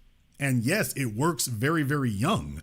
The longer that you leave them in a restless, unutilized state, the harder it will be to get them to focus on any one thing. There's the real problem, is it gets worse as they get older, and then eventually you have somebody who's uncoachable, which is, of course, what the society wants, because a person who is uncoachable is going to become a failure in the system, which means that by definition, you've maneuvered them into menial tasks. So these are going to be the people who are going to sweep your floors and this, that, and the other, at least until you get the robots to be able to figure out how to do it correctly. So you've kind of maneuvered them into that. Or at worst, they can be your prison population. So you make a very excellent point in that regard. But it's going to take adults who respect that in the children, who don't just recognize it, but recognize it and respect it in the children, and see that it's our responsibility to go beyond theory and to actually go into practice. I'll let you have the last word. That's it. And then as far as engineering goes, there's a whole spectrum of engineering. So for airplanes, it's aeronautical, and then there's space engineering, and then for buildings, it's civil and structural engineering. Architecture is the design of the building, and then mechanical engineering and electrical engineering. A professor just told me that they actually interchange with each other. And then the most important thing is, when you look at the history of the engineers who created each, the four dynamics that you speak about, they were impoverished, during the age of J.P. Morgan and the rest of them. And then they made sure they never made money, but they kept their patents. So the history's out there, and you go to school for 4 years and get a bachelor's degree, and then you find out that they are all African American. So everybody's finding that out but us. So, and if the kid learns a triangle, when we were in the first, second, third, fourth, fifth grade, you learn everything about the triangle, and then it becomes the unit circle and everything about it, all the degrees, how it becomes sine, cosine, or whatever. It's real easy when you're young. So parents need to learn it too, because once the kids learn it, they're going to leave you. They're going to look at your life, and they're going to say, "Oh my God," So if you're a parent, that you got to spend money, though. It's not cheap. It's not cheap. Well, Legos, let me find out something Legos. here. Always buy the Legos. Well, that's how they'll learn how to build. Hold on just a moment here. I want to find out something. Do you have any children? Me, no. Okay. How old are you? I listen to my mother and grandmother. Okay. I'm older than I'm what Don Lemon called old. So. Oh, I'm not worried about that. I promise I won't tell anybody else. How old are you? I'm not gonna say. I'm not, because it's like a different time and a different energy, and I just went through some. But this lady just died here in Brooklyn, Viola Plummer. I don't know. She was a reparationist too since the 80s or whatever. Well, but she was hated and everything. So, well, the reason. I just wanted to call slow down. Slow down. Really important. And I like women from New York. I just don't like it when they do this. This is the part here I don't like from New York. Slow down. Brake pedal. Brake pedal. Brake pedal. I just wanted to tell you, though, because it was so important at this particular time, at this particular moment. There was a reason. There was a reason why I asked. The Arduinos and the Raspberry Pis. Okay. Let me go ahead and let her go. There was a reason. Like I say, ordinarily I like women from New York. I do, but I don't like that. Now, there's the part I don't like. Ladies in New York, if you want to know why it is that men in New York don't dig y'all and go to the South, she was doing great right up until she got to the end. Then she demonstrated why men in New York want to do anything but date a female in New York. So do you have any kids? No, ma'am. I might have a solution to your engineering problem. I might have an answer to your engineering problem. Now, she was doing great right up until then. And the point that I was about to make was, I was curious about that, because I'm like, with her inquisitiveness about that and some of the avenues she was taking, that's the kind of thing that you want to see from your female teachers in school. That's the kind of thing you want to see from your female teachers in school. The problem is, ain't nobody going to want to listen to that for any real length of time. Now, the real problem is when you start doing that.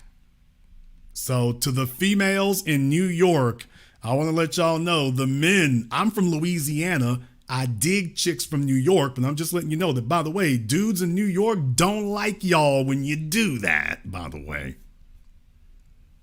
When you hear them say things like, I want a Dominican chick, he doesn't really mean he wants a Dominican. What he's trying to say is, I don't want that typical New York bossy, belligerent energy. That's what he's trying to say. So he's trying to he wants to rep New York. He doesn't want to diss New York. So he's trying to find a way of saying, I don't want a New York chick without sounding like he's dissing New York. So I just want to let the ladies from New York know that, by the way, when y'all do something right, you're hitting on all cylinders. Can you please stop vomiting all over yourself and tripping over your own shoelaces? Can you do that one? Because what I was about to say was that what she was giving was a very excellent example of what you want to see for the stewardship of children. She was giving a very excellent example. The way she was talking and going into information and whatnot, she was going into some detail. And then next thing you know, okay, let me go ahead and start burning my clothes while I'm wearing them. So by the way, how old are you? Apparently that's a sore spot. I'm like, okay, but I'm just going into, by the way, if you're not childbearing years or whatever like that, wherever you fall in that category there, because I'm not sure what your experience with children is. So she was doing great right up until then. So New York, hold this L. Caller from area code 763. You're on live with the Black Channel. What's your name? Where are you calling from? John from Minneapolis. John from Minneapolis. What's on your mind? Hey, TV. It's quite a coincidence. I just ran into this today. A colleague of mine at work.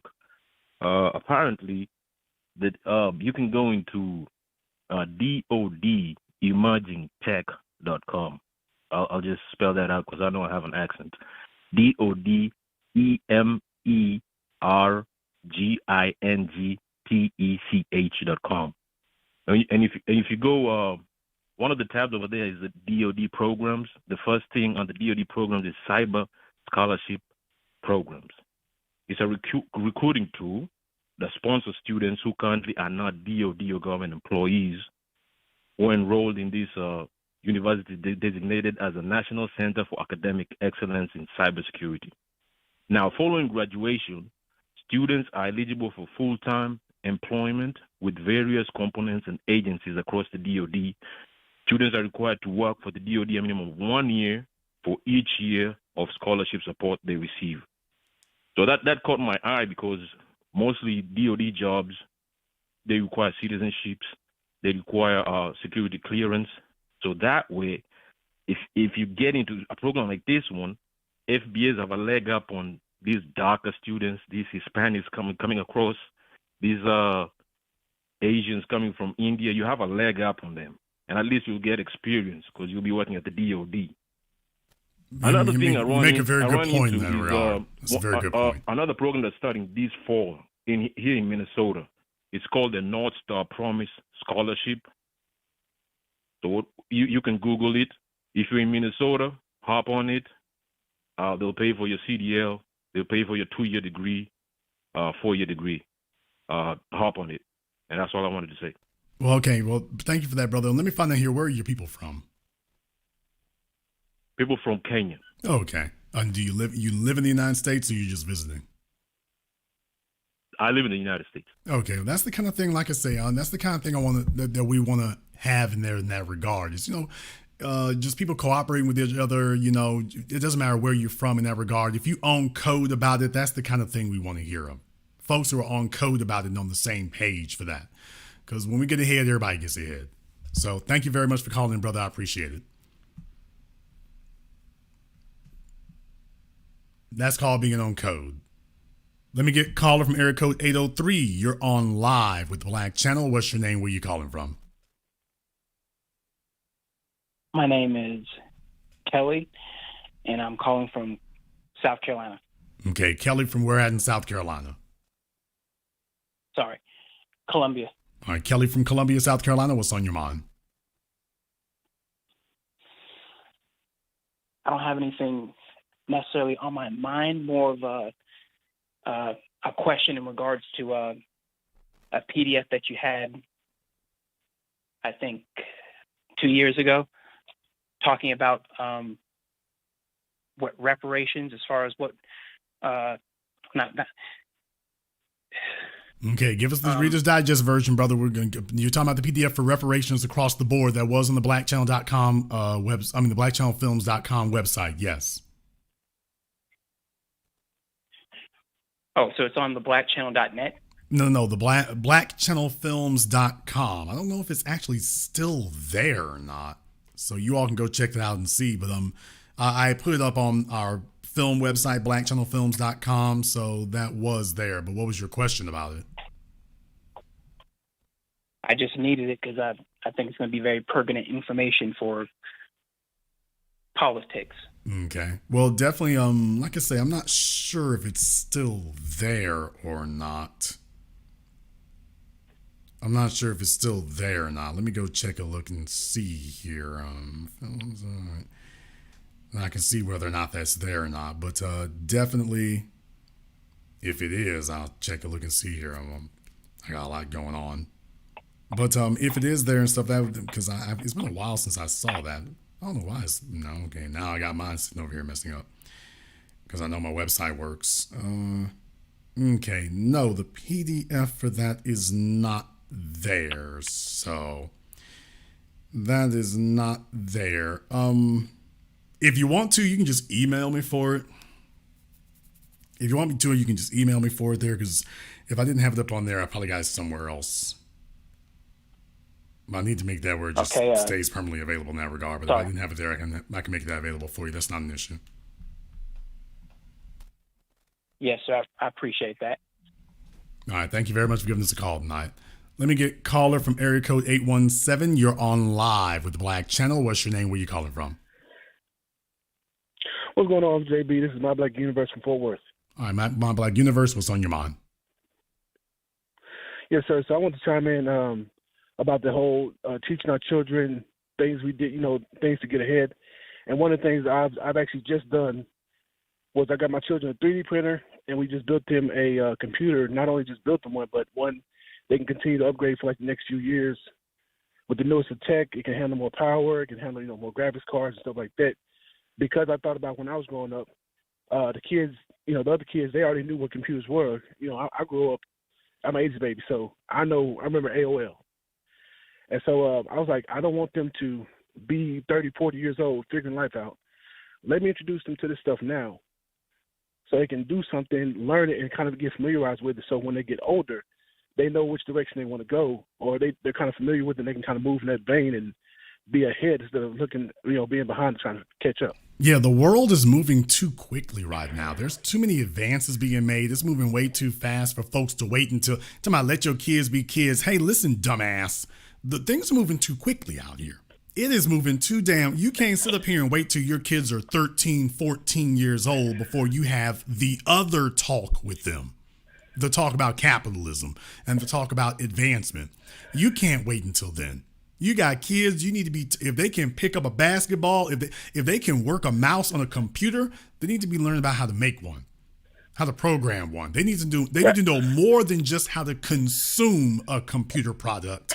They need to know exactly some sort of productivity with it. That's what they need to know. And you can't wait until they're teenagers before you decide, okay, well, I feel secure enough to go ahead and do that. Your kids are so damn far behind by then, it won't do any good. I'll let you have the last word. Facts. Yes, sir. One thing I want the Black family to look into is that flipper device. I know you guys have probably seen on IG and stuff like that. That's being promoted very heavily. It's less than $200. That's something I want to get a hold of because you can program it. And I've seen one guy actually program it to mimic somebody's key. He was able to get into his garage, get into his house. He knew the guy, of course, but he was showing how if you know what you're doing with that, you can kind of get into stuff. So our children need to know how to do that just so they can also protect us from it going forward. So that's all I got to say, brother. We appreciate Flipper, that. here's the real thing. Flipper is now, it's got some novel uses to it. It can't really open cell phones and stuff like that anymore. 90 so for seconds. some limited applications, it does. But like I say, in reality, we've kind of moved on. There are a lot of other more sophisticated things. So the real thing is keeping up when those kind of changes happen. Now, I can't say much more because now you're getting into stuff that's not is legally challenged is what it tends to be there. But like I say, the flipper device is an interesting one there. Just understand, like I say, just that's a good primer to it. At least understanding the principles on why it works and how it works. And please don't get in legal trouble with it. 60 seconds. And the real thing is, okay, for the stuff that it doesn't do or that it no longer does, okay, what do you do there? So actually, I think it's a good place to start as far as being able to get, informed on how to do more with these devices than just look at them. Thank you very much for giving us a call tonight. Somebody in the chat room said, what is Flipper? I mean, you literally have Google, people. They literally have Google. It's kind of like a hacking device, okay? It's kind of like a hacking device. So it deals with radio signals and stuff like that. So I'm not going to say too much more. There's videos on YouTube about it. So it's a little orange device, but there's videos on YouTube about it. 10 seconds. Woman, please. Let me get caller from area code 516. You're on live with the Black Channel. What's your name? Where you calling from? Hi, good evening. My name is Mika. I'm calling from Brooklyn, New York. Mika from Brooklyn. To say great board. Yes. This is my first time. I'm a little nervous, but to touch down. My daughter, it's 11 something at night here. She's in the office playing Roblox. Why? Because this gaming system has taught her how to do coding. We no longer spend a lot of money buying the cards. Only if she's really doing well, we'll put $100 on there. But she finds codes to make her own body parts. She watched countless videos on how to find the code. She writes them down, and she's only 9 years old. She's been showing an interest since she was 7. So we have her in STEM. She's not the greatest in math, so I have a bunch of tutors to help us out, like community resources to help us out. So your kids do show you in the beginning who and what they want to become when they grow up. You just have to be there and to watch them and to cultivate whatever natural skills that they have. Yeah, I mean, what happens is that people sit up here and Mm-hmm. they kind of want to infantilize their children because they don't want to stop, quote unquote, having fun. So rather than being an engaged parent who is stopping with the amusing yourself, they kind of want to draw the kids into that because they're not really trying to interrupt whatever they're doing. So they end up sitting up here giving it soft-handed with the kids, and the kids are just allowed to entertain themselves. Now the parents are going back to entertaining themselves. Okay, but your kids are falling behind and behind. So as far as the functionality for Roblox is concerned, obviously, that's a game, and usually not very much productive comes from it. So if you've been able to find a way to make that occur, that's really a great step there. Although you want to make sure, because here's my thing. I remember MySpace having that kind of functionality as well. The only issue is I don't remember a single one of us becoming programmers out of what we were doing on MySpace. So I certainly, anything that, allows them to have an introduction to it where they're not hostile towards it, I'm absolutely in favor of that 100%, as long as that's a building block. Because as long as they're playing Roblox and we're teaching them coding so they can continue to play, that part I don't think is going to be is productive. But if you're using that as a foundation to branch out into other things and increase their repertoire in other ways, then yeah, that's the sweet spot. While other people are using Roblox for games, your kids may be using it for something that can actually make them multisyllabic. Oh, I have no problem with that at all. Thank you. Can I just mention one more thing? Sure. Okay. Well, in Brooklyn at the Restoration Plaza, they have like the STEM and the science projects, and all these kids from all over, Black kids all over, they get to showcase everything from, they make their own robot, they make their own bridges, they make everything. So that's something to check, and look out for. Thank you. Thank you very much for giving us a call here tonight. She came in and kind of redeemed New York for the females tonight. So good looking out there. She swung in and kind of redeemed New York for the females. Folks, it's a brave new world, although in many cases it's not a new world. It is just a technological twist on the same old one. I do not say what I'm saying here tonight to frighten you or scare you. I do it tonight to inform you, because if once you are informed, you should immediately begin making moves to make sure you're not an easy target and to counter those things. This is not hyperbole. This is not speculation. This is not estimation. This is concrete fact.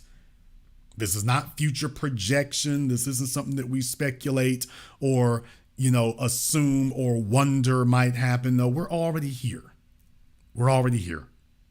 Treat it like what it is. When you are making decisions, when you're going out in public, when you're going places, you treat it as seriously as what it is. That's what you do.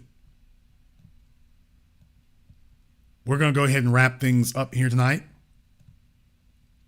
If you are new here to the Black Channel, welcome to the Haven of Intelligent Black Thought. We do this every weekend. Click that red subscribe button. Click that yellow notification bell. Join us each and every time that we are here. You have witnessed tonight why it is that we are the Haven of Intelligent Black Thought. The kind of conversations that you will receive nowhere else. The 720 degrees of analysis that you've heard nowhere else. This is the Black media. If you haven't been to our website, blackchannelfilms.com, you want to go and check out our groundbreaking best-selling documentary work, 7 a.m., Gentrified, Race War, all available on DVD and streaming. Go to blackchannelfilms.com. That is blackchannelfilms.com. I want to thank all of you for tuning in to tonight's program. Thank you to everyone who has contributed to support tonight's program. Amy and everyone else, thank you very much for your support. Thank you all for liking, subscribing, and sharing. And this concludes tonight's broadcast of the Black Channel. I am your host, your brother, your humble servant, the Black Authority. And until next time, my brothers and my sisters from around the world, remember, Black is the future.